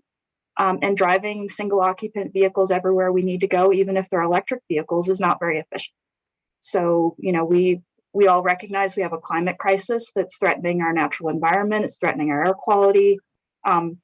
In Colorado, we have a growing population. We have housing availability and affordability challenges. We have housing and jobs locating further and further away from one another, forcing people into these really long, unpleasant commutes that take away time that they could be spending with their families or attending to their health, their physical health, their mental health. And quite honestly, some of those long commutes are really safety concerns. If you're working a 12-hour shift and driving an hour home by yourself on a mountain road in a snowstorm, that's not a position that we want to be putting people in. So, I really think we need to be thinking not only about how we electrify personal vehicles and mirror the world that was created with the internal combustion engine and gas stations over the course of the last 100 years, but, how do we introduce more choice and more sustainable choice into our transportation system? Opportunities for safe walking and biking, for fast and frequent and reliable transit service, especially that interregional transportation that's often needed when people are crossing multiple transit system boundaries just to get to and from their job and their home. Transit-oriented development, opportunities for e-bikes or e-cargo bikes to replace car trips. Even things like broadband. I think Terry mentioned broadband, how can we get more reliable internet connections so that people can more easily work from home and eliminate trips altogether? So, EVs are fantastic. They're certainly a big bite at the apple, but, they're on their own, they're not that magical silver bullet. We also need to be addressing how we get from where we are and where we need to go. So. Okay, I love the fact that you lift up housing and transit and some of these adjacent spaces, because I think, especially as we do really truly organic equity work and conversation with community, when you show up to do your PowerPoint presentation about EVs in a disadvantaged community, I think what they're going to bring up is transit and connectivity and these other issues as well. What are some of the other, just to the whole panel, are there other kind of broader cultural phenomenon like car culture, like sort of housing policy? What are some of those other challenges that are adjacent that impact our ability to move in this space? Are there some others that we should name while we're on the topic? I'll jump in. Sorry, Chanel. I'll jump in just to say that exact thing happened to me. We went and we wanted to talk about EVs, and the community said, we don't want to talk about EVs. We don't, we're not interested in those. We want you to talk about this sidewalk. We want to know why our bus service isn't coming here anymore. We want to, we want safe routes to school, right? So that it happens. And transportation is more than just electric vehicles. And when we go out and talk to communities, I think that's part of that authentic engagement with them. We can come in with our agenda, but we need to listen to what their concerns are and meet them where they are and help them understand, how the benefits of electric vehicles can come to their community, even if it's not the thing that's on their mind today. So. Chanel, I think I heard you jumping in there too. Yeah, I just want to pull a string on something that Mark said earlier, and I believe it was Mark, related to building EV charging on new construction. And that's something that we have as a part of our focus in one of our light duty charging programs, that we're offering incentives and rebates to install charging stations when you're building a new multifamily property, for example, because it's so much cheaper and easier to get these installed when the construction is occurring than going back and kind of ripping things up, because it does, create, a little bit of a challenge for some people, right? Just the process itself of installing EV chargers, depending on if it's at their home or their workplace. And so that's another aspect of this that I think is important to consider, especially as utilities and states kind of start to embark on their journey. And I might add, yeah, go ahead. Yeah, sorry, just one more example that I really appreciate this broad thinking, and I don't mean to sound narrow-minded, but I'm going to bring it back to one specific project that I think ties some of these elements together.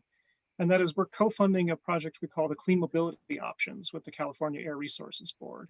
And it provides $50,000 for needs assessments in local communities. And then once that's completed, provides up to $1 million for a project defined by that community that is around electric transportation. And that can be e-bikes, it can be e-car share, it can be microtransit or transit.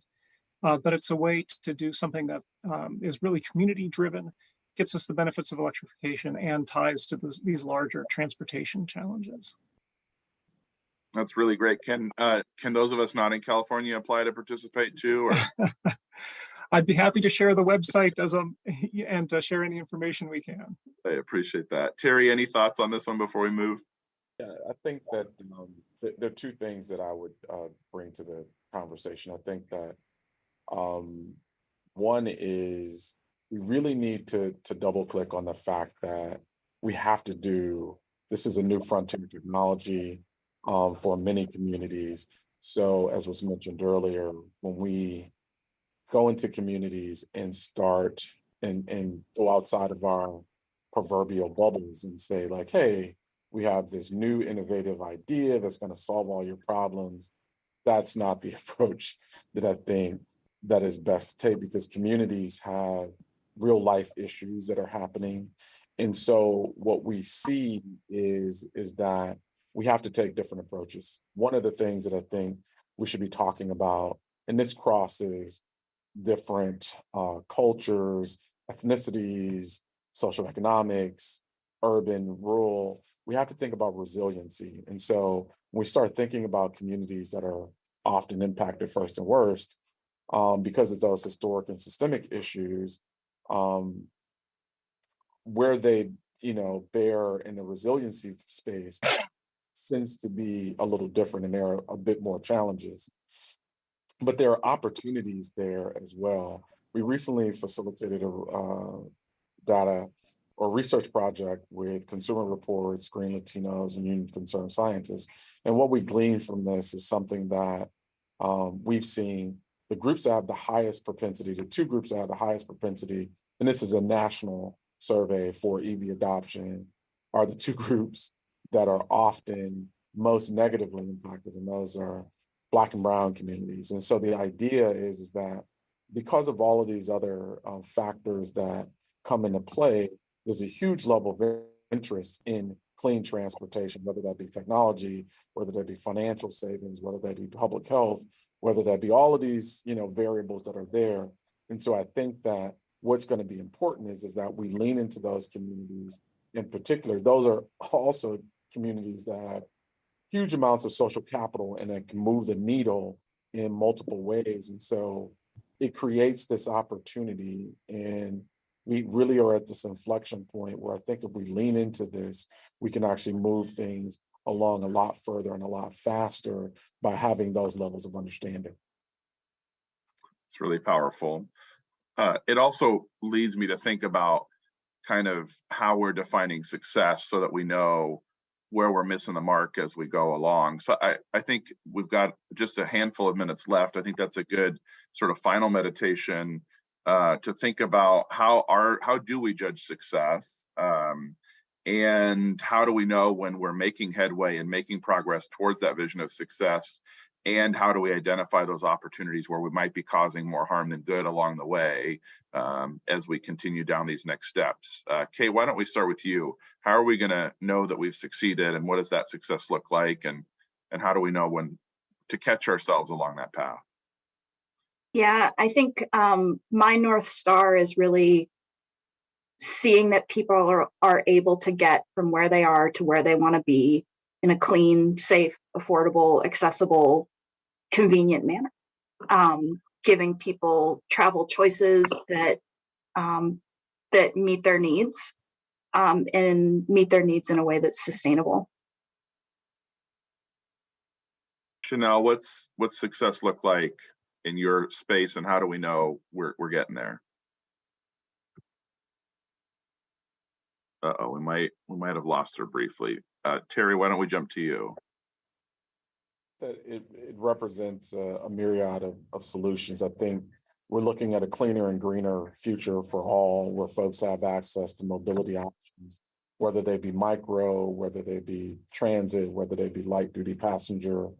But we also accelerate more green space, more walkable cities, more solutions that benefit folks in a myriad of ways, as opposed to one prescriptive lens and vantage point. I think that for me is how we should be thinking about success. But I would also say that in order to get there, we're going to need really viable metrics to be able to measure what success looks like in terms of how communities, whether they be rural or urban or whatever that looks like, has access to better mobility options.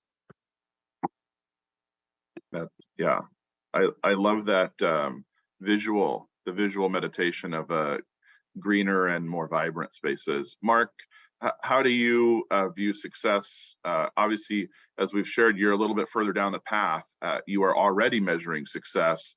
How are you also making sure that we're not getting caught in a space where we actually start doing more harm than good along that path? Yeah, I think just awareness of that risk is one of the things that is really essential. Knowing that the decisions that we make are going to impact real people, and trying to be conscious of that and talk to folks as often as we can is the main piece there. I would add to the comment that there is not going to be one metric for success. There are going to be lots of things that we have to look at, because people and societies are complicated, and we need to consider a lot of different aspects. Having said all that, I am a bureaucrat. I do have a narrower portfolio than some of the folks on the call. So we do have specific metrics that are laid out for us in executive order and legislation, including number of chargers, number of vehicles. And then so we're publishing those. We want to be held to account on those and keep track of those as well. And then we are, as I mentioned earlier, in the process of trying to define metrics beyond equity metrics beyond whether a charger is located in a community. So we have a process that's underway now. We really invite all great ideas and participation in that. So if you're interested, please, we'd love your help. That's really fantastic. Chanel's back. Chanel, we're talking about how we define success. What is success going to look like in this space? And also, how do we know that we're making headway and not causing more harm than good as we go along down the path? So from your perspective, what is success going to look like in this space, and how are you keeping yourself aware of achieving that with potential challenges along the way. Yes. So for success, I want to pull on something Kay said earlier, and it's making sure that not only do we have the infrastructure installed, but that it's available and ready and usable and operational when it's needed, right? That's being prioritized along with getting the infrastructure in. So we're constantly looking to improve our processes and partnerships to make sure that we're able to deliver reliable infrastructure, not just infrastructure itself. Success also looks like making significant headway in electrifying medium and heavy duty vehicles, because those vehicles are responsible for the most GHG emissions. And right now we have a program that is going to seek to electrify over 8,000 medium duty, heavy duty vehicles. And I want to see us do more in that space and more with medium duty and heavy duty vehicles. And then I would also say, lastly, success, going back to this equity piece, right? Success looks like making sure that everyone can participate in the way that works for them in this electric transportation revolution. That would also be a measure of success.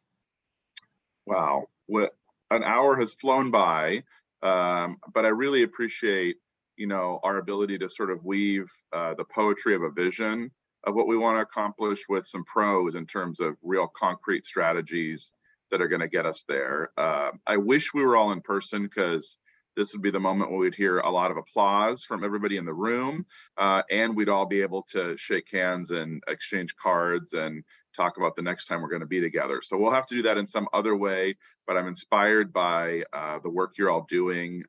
It's a pleasure to be on the path with y'all. And Nancy, thank you so much for this opportunity. I'll hand the mic back to you, and thank you for having this conversation. Thank you so much, Senator Lias. And yes, I think we could all kind of imagine a virtual round of applause for a fantastic panel. Really appreciate your masterful moderation, serving as a muse to the panelists, who I think served up a lot of insight that they've gained along the way, and concrete suggestions for those of you across the country who are at an earlier stage in the process. So great job. I hope folks out there were taking notes. So now I'm very pleased to have the opportunity to introduce Gabe Klein. Gabe is the Executive Director of the new Joint Office of Energy and Transportation. He's no stranger to transportation. He previously served as the Commissioner of the Department of Transportation in Chicago, and as the Director of the Washington, D.C. Department of Transportation. In his role in D.C., he revamped technology platforms and government processes, while he also focused again on the concrete, putting people in front of cars, putting people first on city streets, people instead of cars. And that included launching two of the first and largest solar-powered bike share systems in the country, building protected bike lanes, providing better pedestrian infrastructure for vulnerable citizens citywide, and facilitating private services like car shares and ride shares to support the city's mobility goals. So welcome, Gabe Klein. Thanks for joining us. Good morning, everybody. Thanks for having me at the Western Regional Summit for the EV Charging Initiative. The first thing I want to say is that we can't do this work without you. You guys are actually the key to making this happen. And so I want to thank you for all of your hard work. We're on our way to see that 50% of new vehicles sold are electric by 2030. And they need to be supported by a network of 500,000 chargers, which is obviously an ambitious goal set by the president and the Biden-Harris administration. In March, the US actually passed the milestone of 100,000 public charging ports. Accomplishing this goal that we have is going to be a challenge, but I have a saying that nothing easy is worth doing, and I'm sure many of you agree with that, but it's going to take really an all of society approach to reinvent our economy around renewable energy and to execute on a vision of overhauling the transportation system So it's not fossil fuel based, and it's renewable and electric and hydrogen and so on and so forth. So a little bit about us at the Joint Office. The Joint Office is actually, and I don't even know if I knew this when I started, but it is the first ever federal office that brings together two departments. And our goal is really to align these incredible resources and areas of expertise at USDOT and USDOE. And in addition to working in partnership at the federal level, the Joint Office also has an MOU with the National Association of State Energy Officials, NASIO, and the Association of State Highway and Transportation Officials, also known as AASHTO, which I used to be on the executive committee of many years ago. So together, we're providing technical assistance and coordinating regional and national meetings to allow for peer-to-peer learning. This is going to evolve over time as the needs change, as we head more into an implementation mode. Now, a lot of you have probably but been actively involved really in NEVI. And the Joint Office is supporting the implementation of the NEVI program, and it's administered by Federal Highways at USDOT. I believe you heard from Secretary Granholm earlier, and all 50 states and DC and Puerto Rico had their first plans approved at the end of September this year. So this will be an annual process.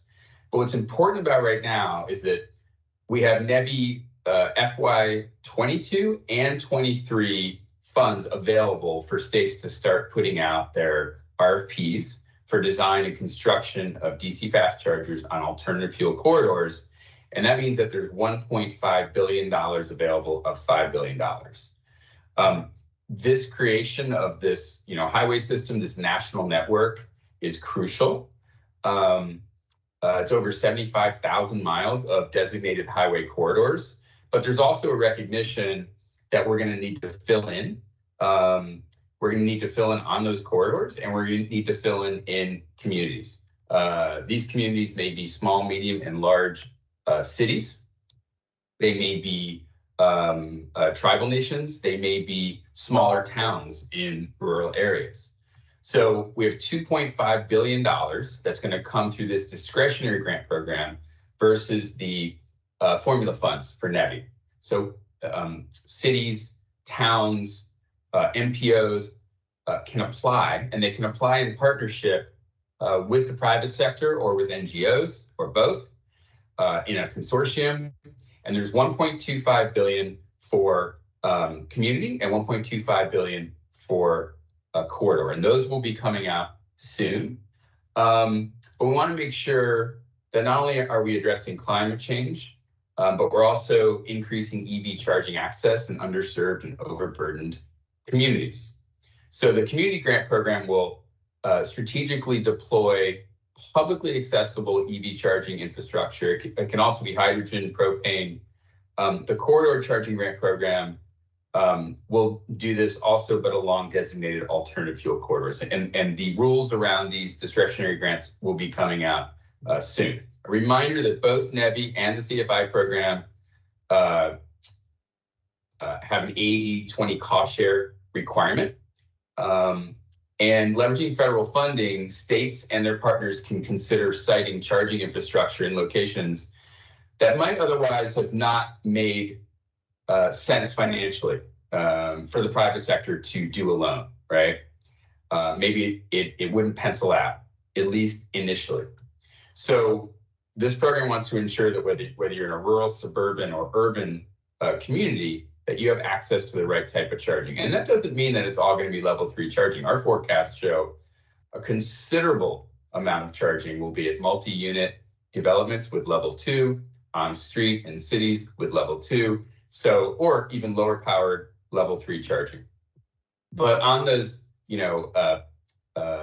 corridors, the highway corridors, and we're thinking about sort of highway versus off highway, you definitely need the high speed charging. A note about the private sector: we recognize that the private sector is going to build and operate most, if not all, of these networks, of the network. And they're many business opportunities, from building US made chargers to the subcomponents, the raw materials, but also like the provision, construction, operation, and maintenance of the stations on an ongoing basis. I was recently out in LA, and we met, myself and both deputy secretaries, with young entrepreneurs that are starting companies like Charger Help, like Spark Charge, and others. And they're focused on interoperability, payment systems, telecom. There's all these different aspects, as well as I said, the operations and maintenance. There's mobile charging. So these companies springing up or established companies will be integral to ensuring that the infrastructure really meets the customer's needs. And we want to create a frictionless, easy to use experience, whether you are low income and unbanked, or you're in a fleet working for a larger company or a medium-sized company. So we've asked the private sector to step up and, as much as possible, create domestic supply chain, and we're seeing great response. I will say, in terms of what's coming down the line, right now we're working with Federal Highways on the final rule for the minimum standards and requirements, which is really crucial, obviously, for our partners at the state, regional, and local level to feel like they can put out RFPs, and also to make Buy America crystal clear, so that everybody understands what the rules of engagement are, including the private sector, and how we can maximize job creation while also building a national network in a very timely manner. One last note: after the designated corridors under the NEVI program are deemed fully built out, there may be additional flexibility for states to invest NEVI dollars off designated corridors. So we do want to create as much flexibility as possible so that our local partners and our state partners can make decisions about where they need charging and what types of charging. With that, I'm going to let you get back to it, but thanks for welcoming me. Thanks for being our partners in making this happen. And again, it's going to take public-private, NGO, and all of society approach to make this change. And we really, really genuinely appreciate your partnership and support. Have a great holiday. Thank you. Thank you, Gabe. And thank you so much for participating in our Western Regional Summit. For the first half of today, we've heard from important government and quasi-government actors that are so important to realizing this, as Andrew Wishniak called it, this once-in-a-lifetime opportunity. I'm happy to say this part of the program will now focus on the important work and ambition of the private sector. We're calling this panel Leveraging the Private Sector. This is a perspective I want to say that I understand well as a pioneer in the EV charging industry, having navigated unknown waters, helping to create a competitive market, pushing roadblocks out of the way in businesses for the business that were in the policy or the political arenas. And now I feel like we are at a fasten your seatbelts moment. We are setting a new pace for electric vehicles. And the federal government is our partner in this. As Andrew also noted, this is the largest investment in history. And I think importantly too, the federal government is setting strong, clear targets on where we need to go. And I think from the industry perspective, we appreciate that. We certainly appreciate, we didn't quite have that all the time in the early days, and now we do, and that's very important. I also want to mention that the work that we do in the National EV Charging Initiative has a lot to say about the importance of leveraging the private sector. The guiding principles set up a framework for collaboration that includes government and the private sector. We also set up a sense of urgency, which we heard, both from Secretary Granholm, we heard it from the governors, And I know that industry feels a sense of urgency as well. And we also, we also underscored the importance of the private sector to step up. So we also wanted to mention that embedded in these principles are a couple of other things. One, private sector needs to be sure that we have innovation, that there's flexibility so that innovation can grow. We heard a little bit about that from Gabe. He talked about some of the new innovative and entrepreneurial companies that are coming into this market. We also want to make sure that we don't crowd out private investment. We want to work collaboratively with government. And I don't think government has the intention of supplanting the work of the private sector. So I want to also mention that I read recently some important statistic.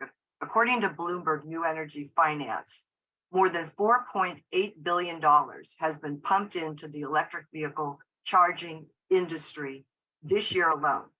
It's been a combination of rollout announcements, debt financing investment, as well as acquisition. Of course, the report also notes that more than $1 trillion is going to be needed to establish a net zero transportation, where the entire fleet and market will be EV by 2050. So EVs will require a massive amount of cumulative charging investment.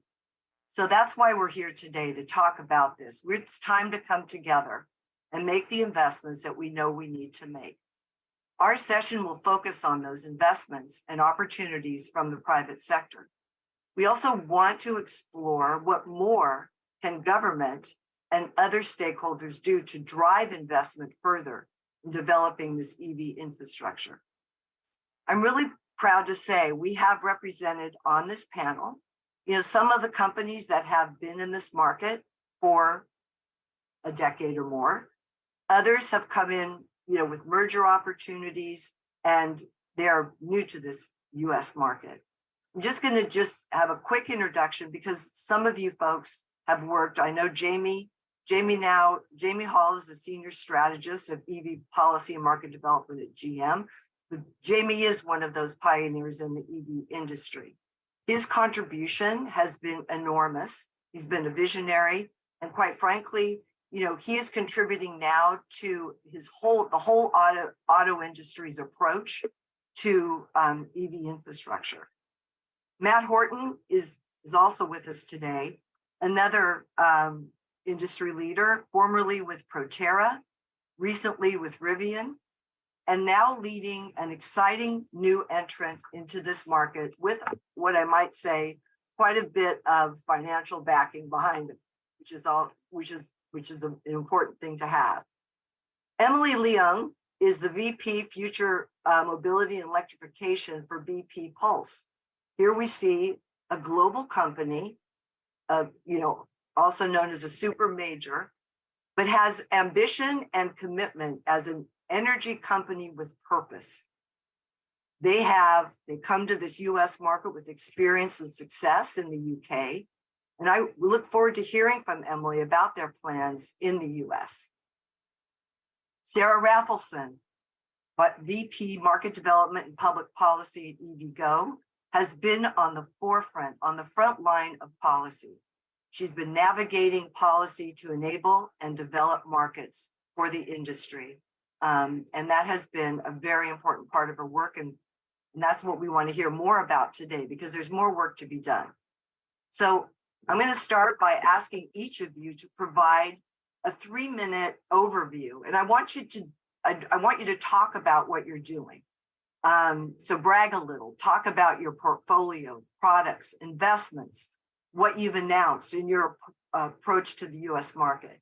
I'll then follow up with, questions so we can talk about some of the issues beyond just what you're doing.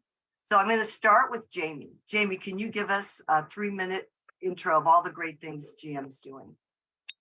Sure. And thanks so much, Colleen, for the introduction, and good to be on this panel. I, have known many of you for a very long time, since before Matt was even working in EVs, and he's been on alternative fuels forever. So first, want to note that I'm here today filling in for Ahas Hassani, our EV ecosystem VP, and want to apologize for the fact that he was unable to make it, and for the fact that, in all honesty, I am not as funny or as stylish as Haas. So I'm hoping you all can meet him at a future event. But with that said, I want to thank the organizers for the opportunity to be here, and thank all of you, other panelists and everyone in this event for everything you're doing to support EVs.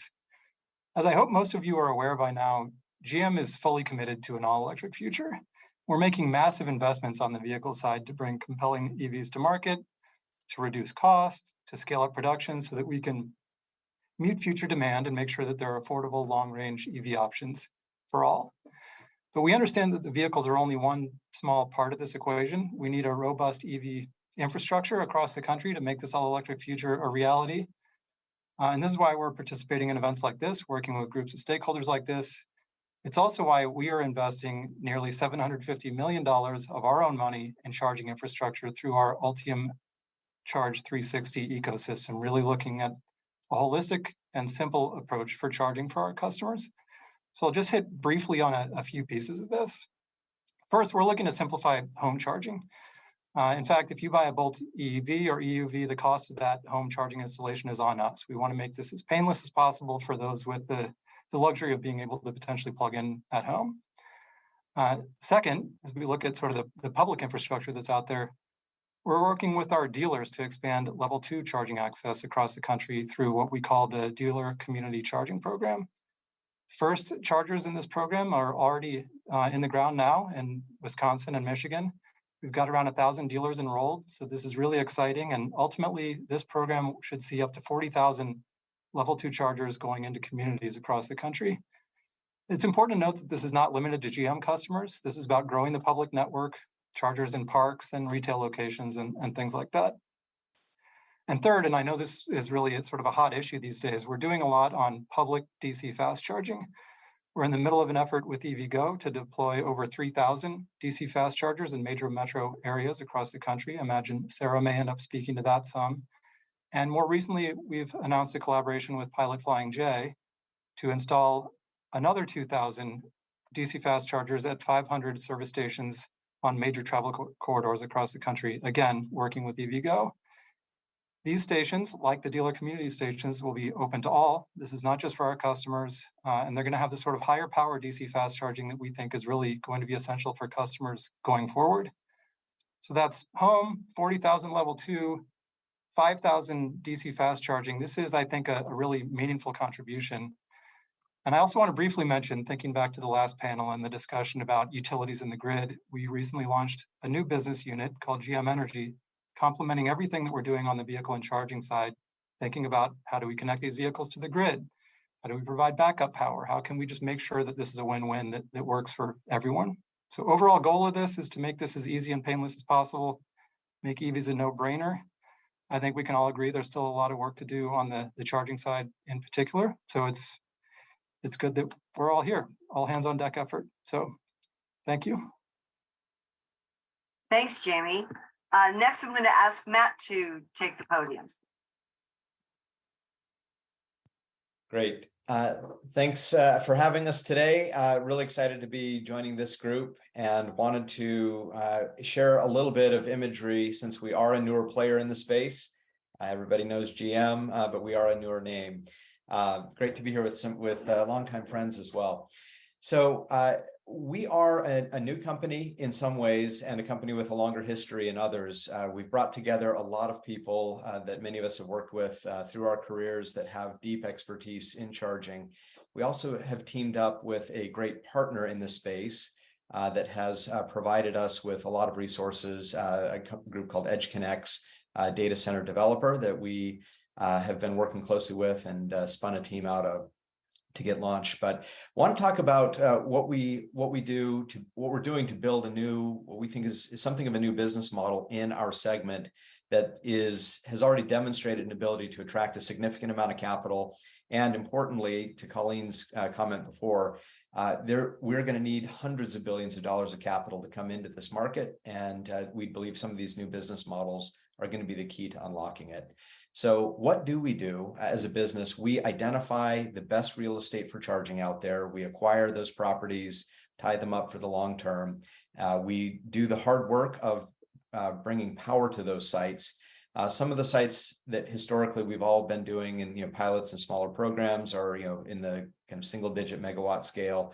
A lot of what we are taking on as a team at Volterra is building much larger charging facilities that are going to be 10 megawatts or more. So finding the right sites, doing all the permitting and all the work to prepare those sites, getting the power there, deploying the energy assets, in addition to charging, things like stationary storage and solar. And then we do long-term O&M as well. Again, we've all recognized that charging infrastructure doesn't do us much good if it's not highly functional and operational. And we want to make sure that we're operating these properties well with high reliability for our customers. Big part of the proposition for the groups that we work with, and most of our customers are corporations or others that are interested in the charging business. We do a lot of the heavy lifting, as I mentioned, but we also eliminate the upfront capital expense. So we are bringing billions of dollars of capital to build out these facilities so that they're really turnkey and easy for our customers to use, and they don't have to put the large capital investments up front. Again, just a couple of images to help help demonstrate some of what we're doing. But again, we're trying to build a holistic approach. We want to be a one-stop shop partner for our customers, for companies that are looking to provide charging either to their own fleets or to others. And again, we do feel like we've assembled all the components necessary end to end to deliver the full charging experience. On this next slide, highlighting the elements of the value chain that we do offer. Really want to focus in on that upfront work that we do, working with fleets and other customers to identify the places that they need charging, and then get to work in building out the right kind of charging assets for their locations. This is just a quick visual demonstration of one of the types of projects that we're working on right now. We're building what will be a 12 megawatt charging facility for heavy duty trucks down in Southern California. Goes to show that these are massive infrastructure projects and do take a significant amount of time. That's another thing that we tend to want to cut out for our customers, is shortening their time as much as possible. We often find that customers are really excited to buy their vehicles and then hit the nasty realization that they're probably 2 years from having the power they need at a site. So we do the work upfront to try to make sure that we have those sites ready before they need them. So again, just the last couple things about us. As I mentioned at the beginning, we've put together a great team of people, many of whom I've worked with before, deep expertise in the charging business, as well as development of data centers and other large infrastructure projects. Probably a few familiar faces here to those in attendance, but a great team of people. Finally, just to end, we are bringing together capability from those people that know how to do this. We've built a lot of infrastructure out. We're really fortunate to have a great capital partner in a group called EQT, one of the largest global investors, about 100 billion of assets under management. And again, a big key to the success of developing this infrastructure is going to be leveraging the capital markets to bring scale, to bring the capital that'll be necessary to fully build out through this transition. So that's just a little bit about us. Again, we're a bit of a newer player here, but hope to be a big part of the build out of the infrastructure going forward. Thanks. Thank you, Matt. Thank you for providing us that detail, and very excited about the work that you're going to be doing. And as I said, you've got wind at your back, which is a really great position to be in. Now I want to turn it over to Emily, who's the VP for BP Pulse Americas. Thanks, Colleen. And I was going to say, Jamie, you clearly are funny and stylish because you made me laugh, and I don't laugh easily. As Colleen said, I'm the VP of BP Pulse Americas. So basically, my amazing team is responsible for deploying and operating all the infrastructure that BP has, EV infrastructure that BP has in the Americas. We are as Colleen said, an oil major historically, but we are a new entrant into the Americas. We have a big presence outside of the US, and that's sort of the the momentum we've been building on. So BP is an integrated energy company, historically an oil major, as we said. We have an ambition to get to net zero by 2050, but our ambition is more than just BP getting to net zero. We've really gone out publicly and said it's important to us that we help the world get to net zero, right? So as we think about the energy transition, as we think about EV infrastructure, we really are thinking about not just what we're doing, but how do we help others on the journey, and how do we, work together, everyone on the panel. Some of us are competitors, but we also view each other as friends and colleagues that will work together to really make the transition, because it's going to take all the people, all the companies, all the capital. We have to do this together. In terms of sort of the way BP is viewing it, right? We've put forward our ambitions. We've said we're committed to changing the way we think about energy, reimagining the way the world gets energy. And so EV is one of the 5 growth engines, and BP Pulse is our global brand for EV. And we're really thinking about, our mission is really thinking about how do we provide cleaner energy and think about the just transition of mobility, right? How do we think about how each of our consumers is going to get from point A to point B in a clean way, and we think about everyone in the ecosystem, not just sort of the people who drive a Tesla today, right? It's really about that just transition. Globally, we've committed to 100,000 charge points, and that is starting from today, roughly 16,000 to the 100,000 by 2030. The US is one of the sort of what I would say, and some of my colleagues that are in other countries might object, but I say, we really have 3 focus geographies. And so we are the largest player in the UK today, and we are growing very rapidly in Germany and China. And the US is, I guess that's 4 if I include Germany, but and the US is rapidly following and learning from. I always joke around that I get the benefit of learning from all of my colleagues who started sooner than me, because they got to make all the mistakes, and I get to just do everything perfect because they've already made the mistakes for me. And as I think about that, for the US, we're really focused on 2 primary areas. One is public, as Jamie and Matt have referenced. It's about you and me driving down the road and having access to fast chargers. We think it's really important that, again, we think about it in a just way, and we think about how does the infrastructure play throughout the US and not just in certain geographies, but we've really been thinking about network planning throughout the US, throughout cities, and just sort of that global American perspective of what does access to charging infrastructure really mean for the consumer. An example of some of what we're doing is we already have charge points on our gas station forecourts. So you may have seen some of those pop up if you're on the West Coast, because that's where we've started a lot of our deployment this year. And then you also might have seen our public announcement, I want to say it was in September of this year, that we have a partnership with Hertz. And that's an example of, sort of where we think about, how do we think about this collectively? How do we think about getting the right infrastructure in the right places? Unfortunately, Steve wasn't able to join us, so I'm going to sort of speak for him. We coordinated a little bit, but the Hertz partnership is perfect because it talks about our public footprint. We're going to be deploying GigaHubs on Hertz locations.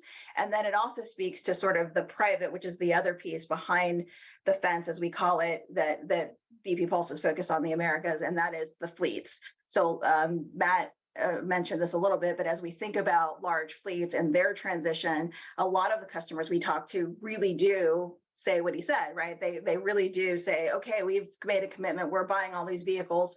Oh, wait. You mean I need charging? You mean I need it's really fascinating to listen to some of these conversations. And so the second part of the business is really our focus on fleets.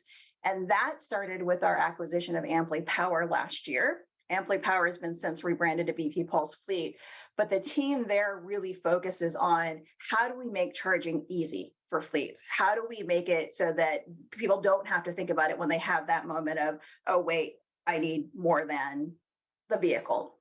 So their primary focus is a platform called Omega Charge Management System, and that is about helping your fleet operators manage energy costs and optimize the performance based on what it knows about the vehicles, what it knows about the chargers, and making it as easy as it can for the drivers and the fleet managers.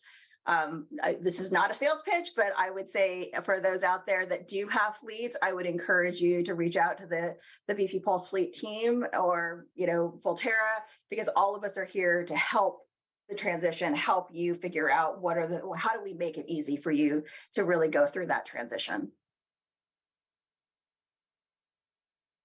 Thanks, Emily. Thank you so much for providing that introduction. And now I'm going to turn it over to Sarah Raffleson. Over to you, Sarah. Great. Hi, I'm Sarah Raffleson. I am VP of Market Development and Public Policy at EVgo. And as Jamie knows, I am a Chevy Bolt driver. So I really, walk the walk or drive the drive on EVs and really understand the consumer experience side as well. So in terms of the private sector perspective, EVgo partners with automakers such as Nissan and General Motors to deploy EV charging in key markets. So again, as Jamie alluded to, we have our partnership with General Motors, whereby we are installing 3,250 DCFC stalls across the country. That partnership is well underway and is focusing largely on metro and suburban markets, in places where customers are more likely to not be able to charge at home, whether because they live in multifamily housing or perhaps live in a more urban environment where they need to rely on street parking. And as EVgo is going forward and doing this community charging in 2020, we started to integrate the Environmental Protection Agency's EJ Screen tool into all of our network planning so that nobody is left behind in the transition to transportation electrification. We want to make sure that we're prioritizing investments in communities that have a disproportionate air pollution burden. So in addition to the metro and community charging aspect, we have our partnership with GM and Pilot Flying J, which we announced earlier this year. And under that partnership, we're installing about 2,000 DCFC stalls nationwide at interstate corridor locations. And that's through a project that we call EVgo Extend. So EVgo Extend is the product that we have for site hosts who prefer to own the chargers themselves. And again, that's something that we launched in August of this year. So in terms of looking forward at this time, EVgo has about 4,500 stalls in our active engineering and construction pipeline, which is the most we've ever had at any given point in the company's history. And we really commend the Biden administration and Congress for their leadership on both the Inflation Reduction Act, as well as the bipartisan infrastructure law, which are both really poised to drive forward not just EV adoption, but the necessary infrastructure investments as well. And with that, looking forward to diving into the Q&A. Thanks, Sarah, and thanks everyone for those great introductions. Sarah, you actually lead me to the first question and the first topic that I want to have you all respond to and actually provide some insight into. So how is your company planning to engage in the NEVI funding process? Will you be looking to work with partners? It's a big undertaking. There's a lot of opportunity out there. I'm going to actually put it right back to you, Sarah, because you guys have had a lot of experience in working with government funding. How are you looking at the NEVI opportunity? Yeah, that's a good point, Colleen. And as you noted, we're really well practiced in terms of public-private partnerships. I think most notably, we have been working with all the energy offices across the country. So actually just this morning, I'm here in Virginia today, and I was at an opening that we did in Alexandria, Virginia at a Target that we built in partnership with the Virginia Department of Environmental Quality. So whether it's some of the VW programs, there's been really great best practices from the energy offices in places like Colorado, North Carolina, Ohio, Pennsylvania, really across the country. And we see NEVI really building upon a lot of those successes. And then in addition to that, we've seen the Make Ready programs that have been implemented by the utilities. Those have really grown in popularity in the last years. And I think our last public announcement on one of our Make Ready programs was in PSE&G, New Jersey, where they've just set up a really successful program there. So we work really closely with our different portfolio accounts and other MSA partners. And we see NEVI as really building on the successes of a lot of those programs. and have incorporated NEVI in our network planning and have been engaging in the state DOT public processes across the country as they both look to implement their plans, but also look to emulate a lot of the best practices from those existing programs. Great. I'm going to get into a little more detail on the best practices, but Matt, I want to turn to you. I mean, you guys really have, your business model really is what I guess considered to be behind the fence. You're not really, going to be engaging, I don't think, at least at the beginning, on public charging. But I will say this is a 5-year program. So there will be, I'm hoping, opportunities to address some of these, major fleet issues. How are you looking at the NEVI funding? Yeah, thanks, Colleen. So yes, as Gabe, I thought Gabe did a nice job of outlining, the program intent. We expect that there will be a lot more funding specifically for fleets that will be in the later years. But maybe a difference or something that is not widely shared is our view of the world is perhaps a bit more flexible. We really want to control property and be a great site host for companies that need to be in the charging space. That can and will likely include some partners of ours who will be offering charging to the public. So we're looking, our principal way of participating in the NEVI program today is through partnerships. So working with groups who do have a business model that's directly facing end consumers, where we will be a site host and can work with some of those customers. So again, we're trying to pick the best real estate for charging to take place. Most of that is with dedicated fleets, but some of that will be with some that are facing the public. So there are some opportunities for us in the near term, but it'll largely be in partnership with groups like the ones on the panel today here. So that's our stance. Great, thanks. Emily, how about BP Pulse? Yeah, not to be duplicative of what others said. I mean, we'll participate. We obviously have public facing charging and we'll apply for NEVI funds where it makes sense. And we'll also do it through partnerships and on behalf of our customers and others that want to be site hosts and want to have charging on their locations. We're trying to, again, make it as easy as we can for everybody. So we've sort of taken the view that we're doing the legwork on finding the locations and then working with others so that they have the benefit of access to the funds where they might not otherwise naturally build without having to do all of the work that we're doing to collect the information. And Jamie, one of the things I'd like you to also talk a little bit about is the work that the auto industry has done to really help define some of the attributes that are going to be really important to developing the national EV charging network. That would be helpful as well. Yeah, absolutely. As far as how we're looking at NEVI, I mean, I think it's a really important piece of the puzzle. And as I said, we're working with Pilot and EVgo to build out corridor fast charging. And this seems like a good fit. The auto industry spent a fair amount of time. We obviously have a vested interest in the customer experience here. So we spend a lot of time as an industry putting together thoughts on ideally what these sites should look like with regard to, higher power charging. I know that this is not necessarily a consensus popular position across all the stakeholders, but as an auto industry, we see a need for 350 kilowatt charging. This is where sort of the vehicles are going. These chargers are going to have a long lifetime, so we want to build for the future. There are a lot of 350 capable vehicles on the road today, so that was sort of one of the major takeaways. We also put together some thoughts on, payment and on the fact that we really would like to see payment by the kilowatt hour, methods of payment, sort of site design, amenities, being open 24/7, a lot of things that I think we are hoping to see in some form in the final minimum standards and requirements when they come out. And we all, both us as GM and us as the broader industry, put in a lot of comments to try to align this program and other programs like it with what we think our customers are going to want to make this, to feel comfortable going electric. The one other thing I'll say, and maybe this is jumping ahead, so I'll keep it very high level. We've got to think about sort of implementation here. So the top line dollar amount is great, but we really need to figure out how to get this done right at the states and get it done quickly. And then there's a whole host of complementary policy issues that we need to sort out. And Mark Wenzel started to talk on these in the last panel, but it's hard to pull these things apart. It is things like permitting and utility rates and interconnection timelines, and even the ability to actually price that electricity by the kilowatt hour, which you can't do in every state today. So some of the things that we're thinking about from our perspective.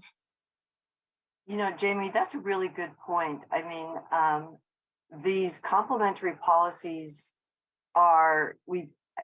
I feel like we've been talking about them for a really long time. And Sarah, I think certainly EVgo has done its part in, putting forward the best practices, what they should be. And now we're at this point where Secretary Granholm was saying, let's do this faster. Everybody's pushing. How do you see some of these? What are some of the barriers that you see, practically speaking, for you to really build out, for all of us to build out this national network? And do you have any ideas in terms of solutions? Why, yes, Colleen, I always love having solutions. So I think Jamie really hit the nail on the head. So two really large barriers that we see are energization timelines and permitting. And I think there's certainly some opportunity within the federal government to, amplify a lot of those best practices. And I'll give two concrete solutions. The first is the Department of Energy has convened a group of stakeholders called Grid Assist. And that's really geared toward a PUC utility audience. And right now under NEVI, sites are supposed to be energized within 6 months of award. That's going to be really challenging for a number of reasons. I'll highlight two main reasons, but one is availability of grid equipment. So we highlighted in the recent RFI on the Defense Production Act a couple of weeks ago that we are sometimes seeing lead times for transformers up to 2 years. So getting the transformers and other necessary grid equipment is going to take some really big picture thinking. There's also some big picture thinking that we need to be doing on workforce development and the workforce development opportunity. And I also just see today, even before the NEVI funding has really started to hit the streets, we're seeing a large shortage due to workforce availability on the side of the utilities, especially in service planning and engineering. So again, I'm really hopeful that the DOE Grid Assist program can really amplify some of those best practices, because there's utilities that are doing things really well, and any place where peers can come together and share learnings is always very helpful. And then on permitting, there has been just a really large focus in the solar industry through the Sunshot Initiative on soft costs in solar.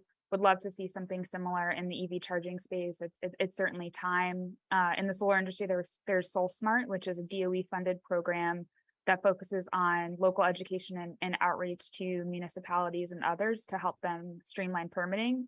And I think seeing something really similar, an EV Smart, if you will, I think is another way that the federal government can step in with leadership and really help to break those implementation barriers down.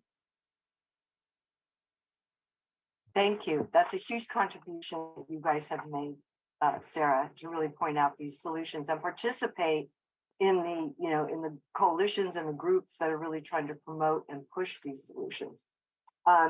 Matt, there's some discussion about, interconnection, and you guys have a huge amount of experience behind you on a lot of those issues. And it sounds like your goal is to build, these facilities with those kinds of things already in place. And now you're targeting this EV market, which is a little bit, so what are some of the synergies that you see from the experience that your company had before and now as you look at the electric vehicle? As we look to scale up this industry in charging, the good news is we're not the first to face this kind of challenge, and there are lots of other industries that we can draw experience from to help inform how we go about it. The one that we have leaned into pretty heavily is the digital infrastructure space, so data centers, telecom, and others that have successfully scaled up and been able to, in some cases, build ahead of the demand in the market.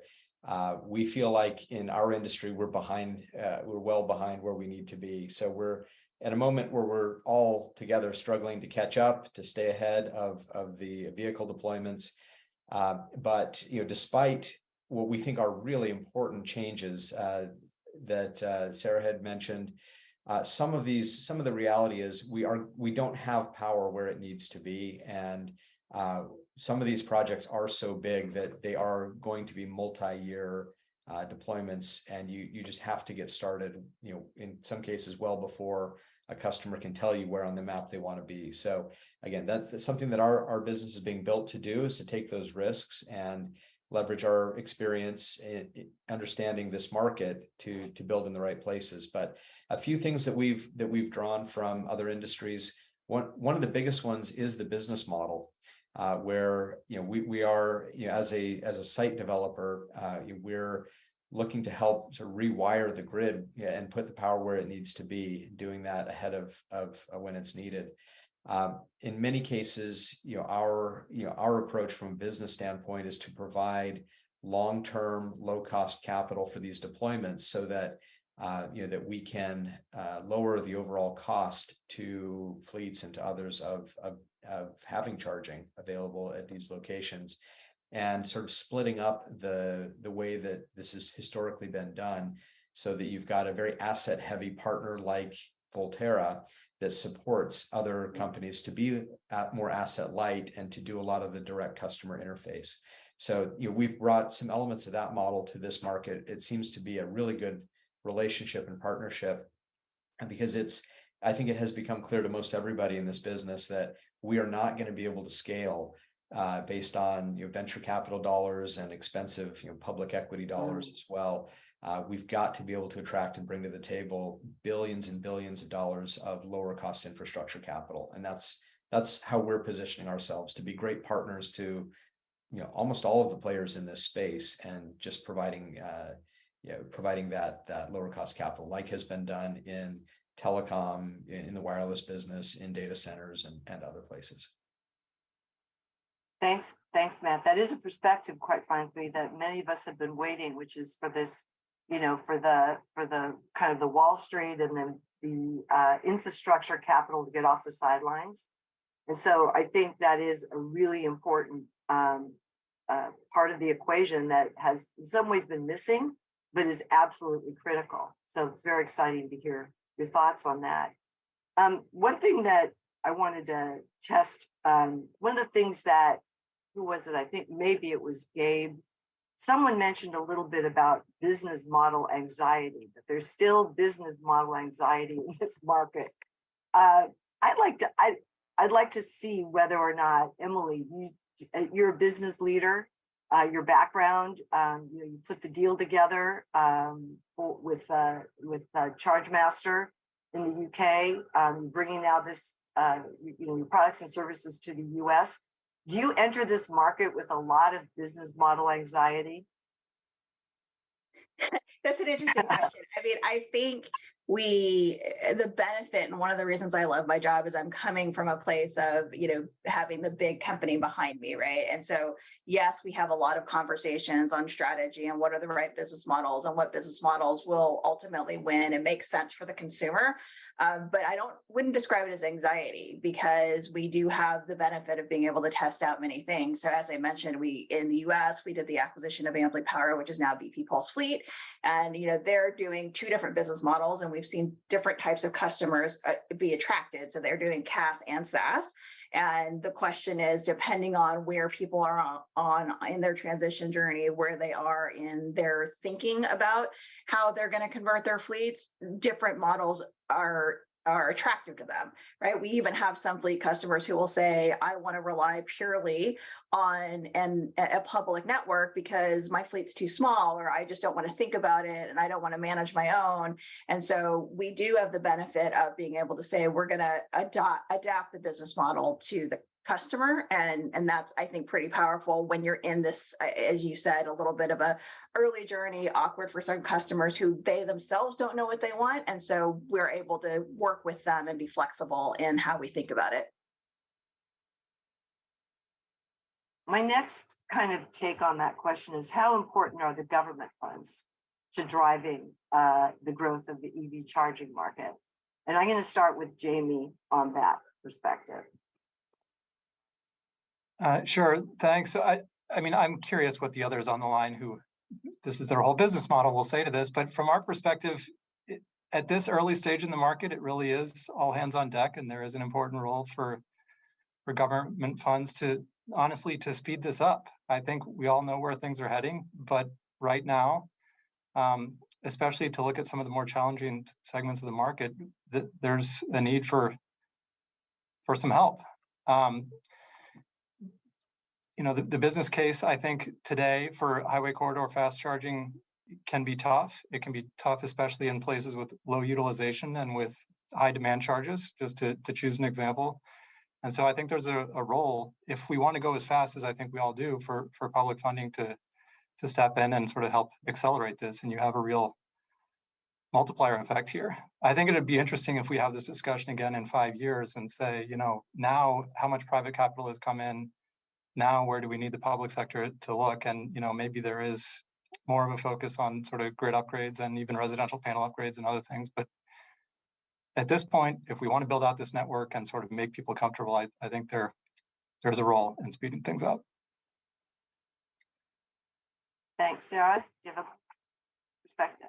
Yeah, I think in terms of what Jamie said, I think one of the things that's really unique about the NEVI program is that there's an opportunity for states to leverage and include operating costs, right? Because a rebate program or a grant program helps to install the charger and get that charger deployed. But at the end of the day, and we've heard time and time again on this panel and in the national discourse as well, we need to think about reliability. We need reliability to bolster consumer confidence in EVs to drive adoption.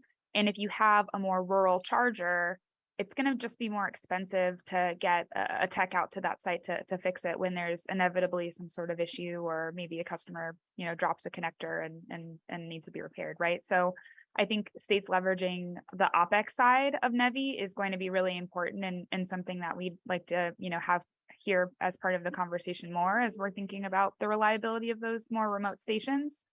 And then also, again, when we're thinking about, you know, lower traffic corridors, and again, I don't think this is as necessary when some of those interstate corridors go through a major city or what have you, when they go through the population centers.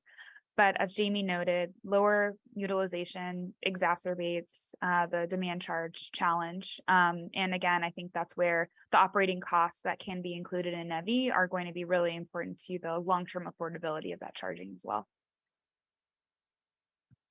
Great. My next question has to do, maybe anybody that wants to can raise their hand on this one. What do you think the biggest policy levers are that the government has to encourage private sector investment? Like tax policy? Yeah. I was just going to weigh in on that one. From the infrastructure developer side, certainly the tax credits that are available and the expansion that we've seen in how those can be used, going to be very helpful in attracting more capital to get the infrastructure built out. As we think about our business, the cost of capital and ultimately the most important thing, the end cost to the user, is going to be significantly benefited the more we can reduce the upfront costs of the infrastructure. And a lot of what we're doing on tax policy certainly helps in that regard, which is not to minimize the ongoing operating costs, which are, we just discussed and are critically important. But yeah, I will definitely put a +1 on your comment about tax policy. Yeah, Colleen, I guess what I would add, in addition to what we've talked about, which is like the policy things around making it easier for permitting and utility upgrades and those types of things, I would think about how do we really focus on making it easier for the end consumer and whoever that customer is, and that's around standards. So what we've seen across the globe is the countries where governments have stood up their policies, whether it's funding or standards or whatever, those have accelerated the fastest, right? They've accelerated adoption, they've accelerated infrastructure. And so the thing that we haven't mentioned, I think we did talk about on our pre-call, is the government can step in and help standardize things across industry so that we don't have competing standards and we're not in a position where we have to put out, a charger with different connections, and we have to think about, these grids operate differently. To the extent that the government can help make those standards consistent, it allows the infrastructure players to come in and make the capital that they spend more efficient in what they do. Jimmy, your Haas had a lot to say about the standards issue, kind of echoing what Emily had to say. Can you share any perspective on that? I mean, I think it depends what we're talking about when we say standards. And so in some cases, I think we'll totally agree. And I think that you are seeing through the NEVI program sort of a focus on the SAE combo charging for fast charging. There are some other areas, I think, where the standards discussions are maybe getting a little bit far ahead considering the maturity of those standards. And so I think we need to be careful and not lock something in that is not quite ready to go. But this again gets back to, I think probably everyone on the line provided quite a lot of input on these minimum standards and requirements. It's going to be really interesting to see what comes out of that. And I think it will be nice to have some consistency state to state and not have, to do a totally different thing from one state to the next.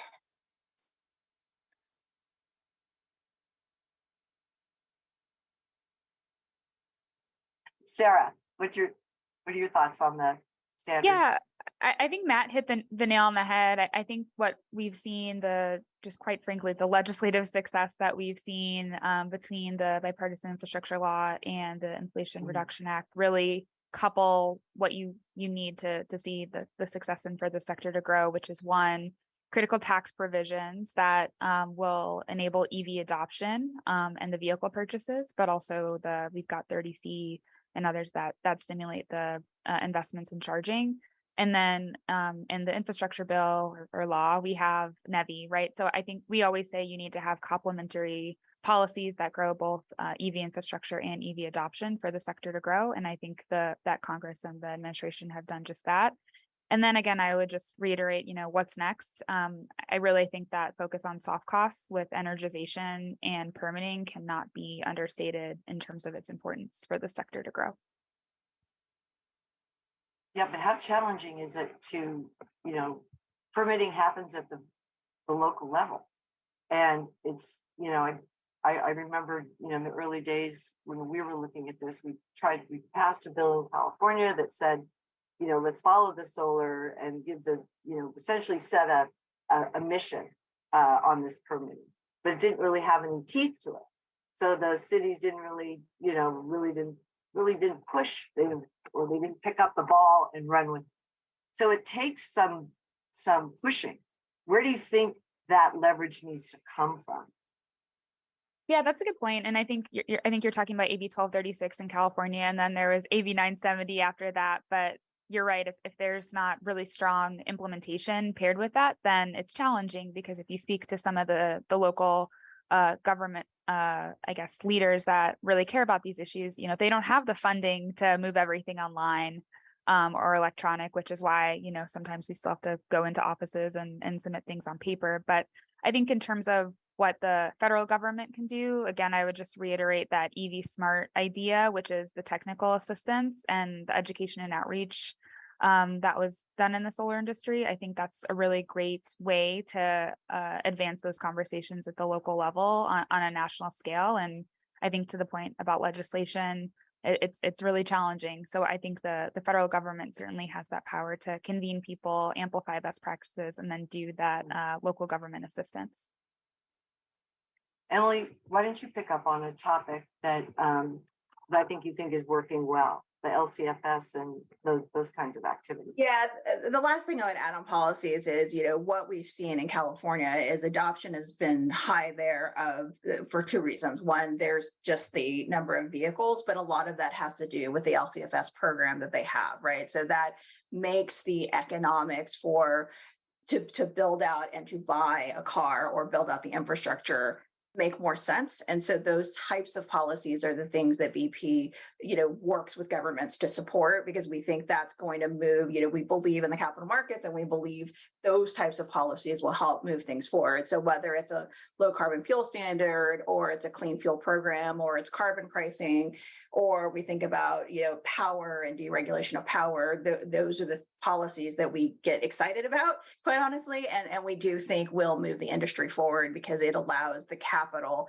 to go where we want it to go without, the government necessarily intervening on how the technology or how things get done. We have a few minutes left. First of all, I just want to say again, thanks for your participation. The National EV Charging Initiative now has, we really, our first agenda really was on the national level, where we, put together the guiding principles and we brought together, I think, a lot of the national actors when we had our National EV Charging Summit.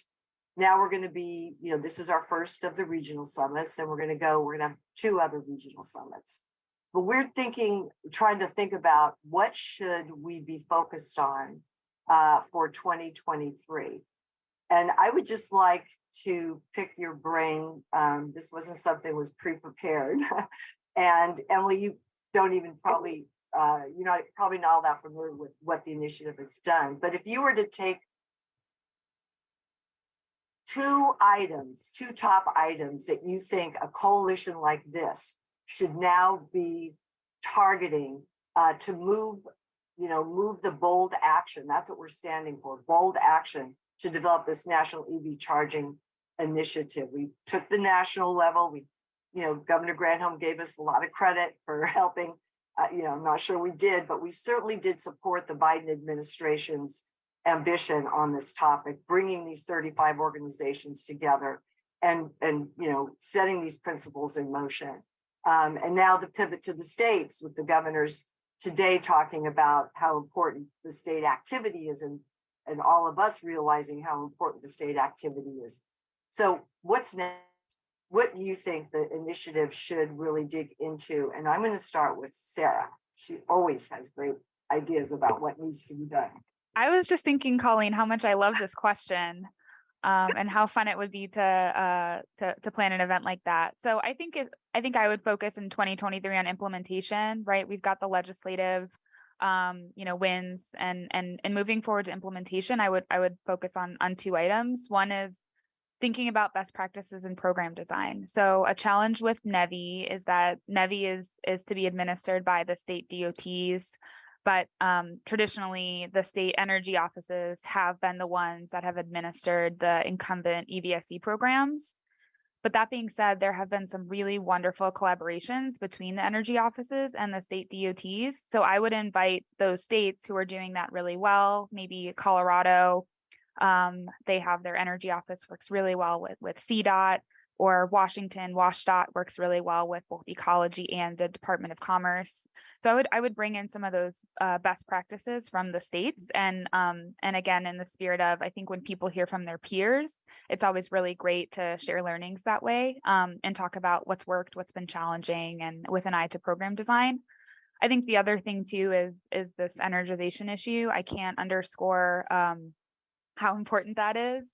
And again, highlighting, which utilities have been doing really well on that, which utilities have, for example, dedicated teams directed to EV construction, or a dedicated project manager within EVs. And I don't mean a program manager, like somebody who administers the programs. I mean more the people who work with new service and engineering. As well as in California, we actually have the PUC taking lead on energization timelines, and have convened workshops on that topic, and actually a updated resolution on a strict number of days that are going to be required for EV charging installations moving forward. An updated resolution was just put out today or yesterday. So I would, again, just bring in the people who are doing the work on the ground and really elevate and amplify those best practices, and happy to talk offline and point in the direction of some good folks as well. But we also tried to highlight that in the Connect the Watts link that I put in the chat here. Thanks.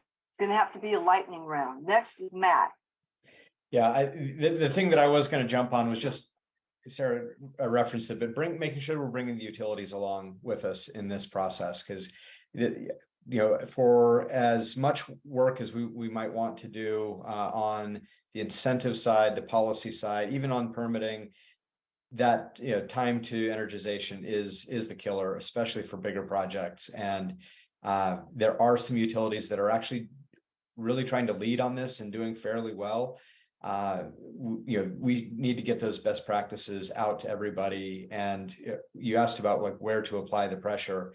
Unfortunately, I think it's going to be highly distributed, but focusing on the utilities where they have huge service areas and in markets that are really key for deployment, making sure that we've got great partnership and representation from those groups in the dialogue to find ways to you pass those best practices along to help us accelerate the deployments. Okay, thanks. Emily.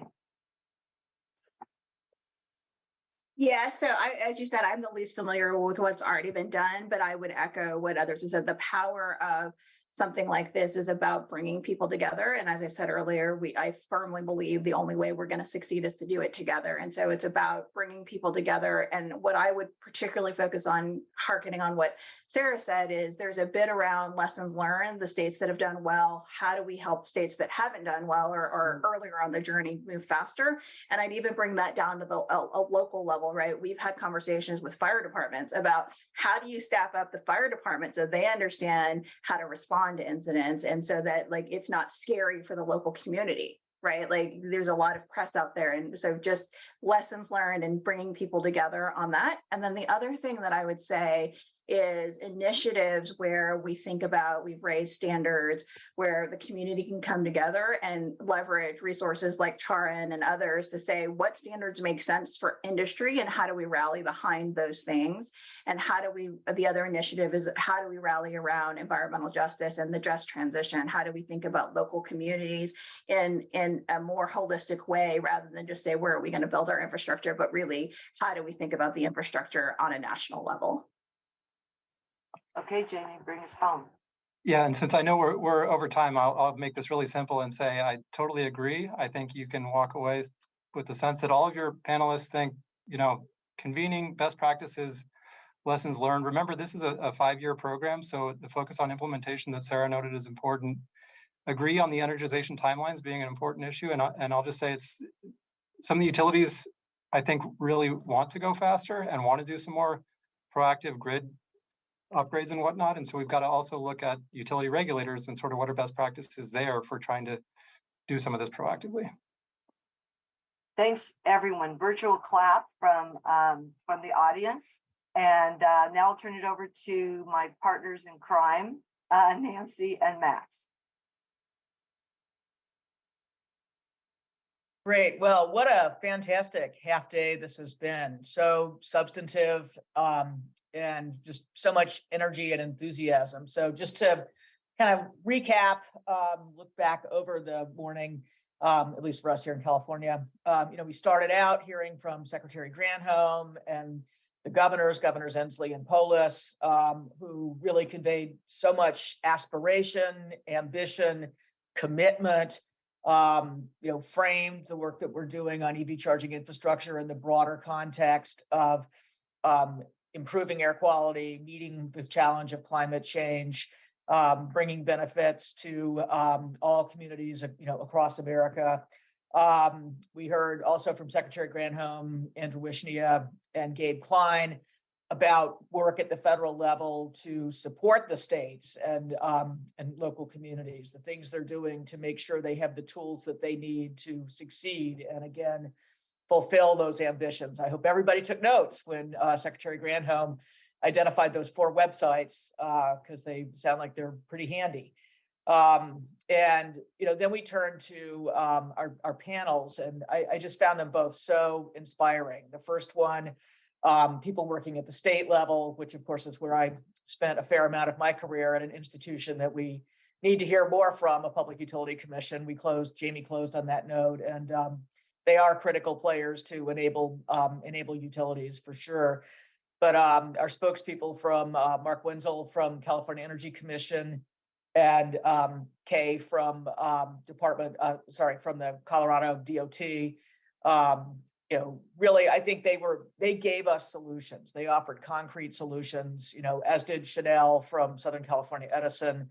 And Terry Travis just, reminded us how important it is to really talk with communities to understand, as did the panelists, to understand like what do they need, what will really give them the transportation future that they want, whether it's EVs or e-bikes or better, cleaner, more reliable buses, whatever it is. So a really substantive, constructive panel with a lot of concrete ideas.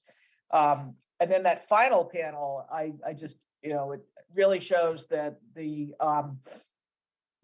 implementation of, or just the existence of the Infrastructure Investment and Jobs Act, and the plans from the states and the tools from the Joint Office and from the agencies, they are already having the intended and impact of bringing in that private sector capital. And that's, we've said from the outset that one of the goals of this initiative was to be part of fulfilling that vision of bringing in 10x or more private capital for every dollar of taxpayer funds or utility ratepayer funds. And I think we're really seeing that start to happen, whether it's BP working, investing in Amply through acquisition, or Volterra building on its existing business, developing infrastructure, bringing that in, EVgo going public and raising funds to expand its network.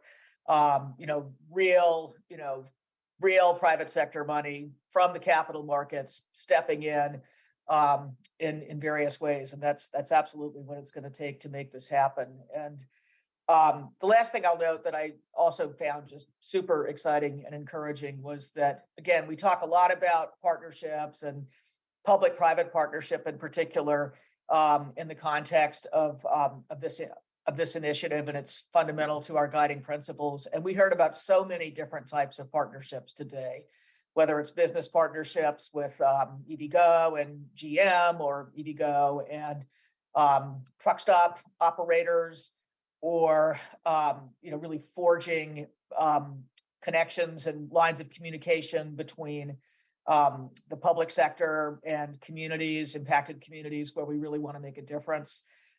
We saw a host of examples of that, and hope that this initiative can serve as a springboard for more partnerships like that, and that next time we get together, we'll hear about some new and more novel partnerships. So many thanks to all of our panelists and our keynoters who joined us today. We really appreciate your time and the thought that you put into your remarks. And I'll close by turning things over now to Max Baumhefter of NRDC. Thank you, Nancy. And I just wanted to maybe highlight a couple specific comments that I heard that get me excited and thinking about our collective future together. So I think Governor Inslee put it right that, this is all about electrifying the last 10 feet. The electric grid is thankfully ubiquitous, but we need to extend it to where people live, work, and play, as Christy Goldfuss noted. And a couple other key themes. I heard Andrew Wisnia talking about this isn't just about the NEVI program, about the multitude of opportunities that are presented in the infrastructure law, and the initiative is trying to really help states see and other entities seize that multitude of opportunities. I want to thank Senator Elias for really focusing in on equity, and as Kay Kelly noted, this is about going beyond maps and typical public meetings to change the way we do business, to respond to the disproportionate interest in communities of color that Terry Travis highlighted, that research backs him up on, that also reveals that a lack of access to charging infrastructure remains the most persistent barrier to really increasing access to vehicles in those communities. And I think making it easy for folks is something that we heard. I like, Jamie noting that GM is trying to provide the home charger on us, which I think a lot of people would prefer to floor mats. And, I think we heard Chanel at Edison and a lot of others talking about planning for the grid we need to meet, or the future that we need. And so we heard a reoccurring theme, and I think we will be taking you up on your suggestion, Sarah, to have the initiative focus on some of these energization issues, which Matt noted is a killer. I think if I put it one way, soft costs can be hard. And it's going to take a lot of thinking to try to overcome those, but we have all the right brains within the initiative and within member organizations and represent companies who we want to bring into that conversation more directly. So I look forward to continuing this dialogue with this group. And I think as the next phase of the initiative continues into 2023, we look forward to having more continuous and direct engagement with the membership of the initiative who collectively have those solutions in mind. And we look forward to teasing those out together. Thank you. Thank you for tuning in and staying with us today. Have a great rest of your day.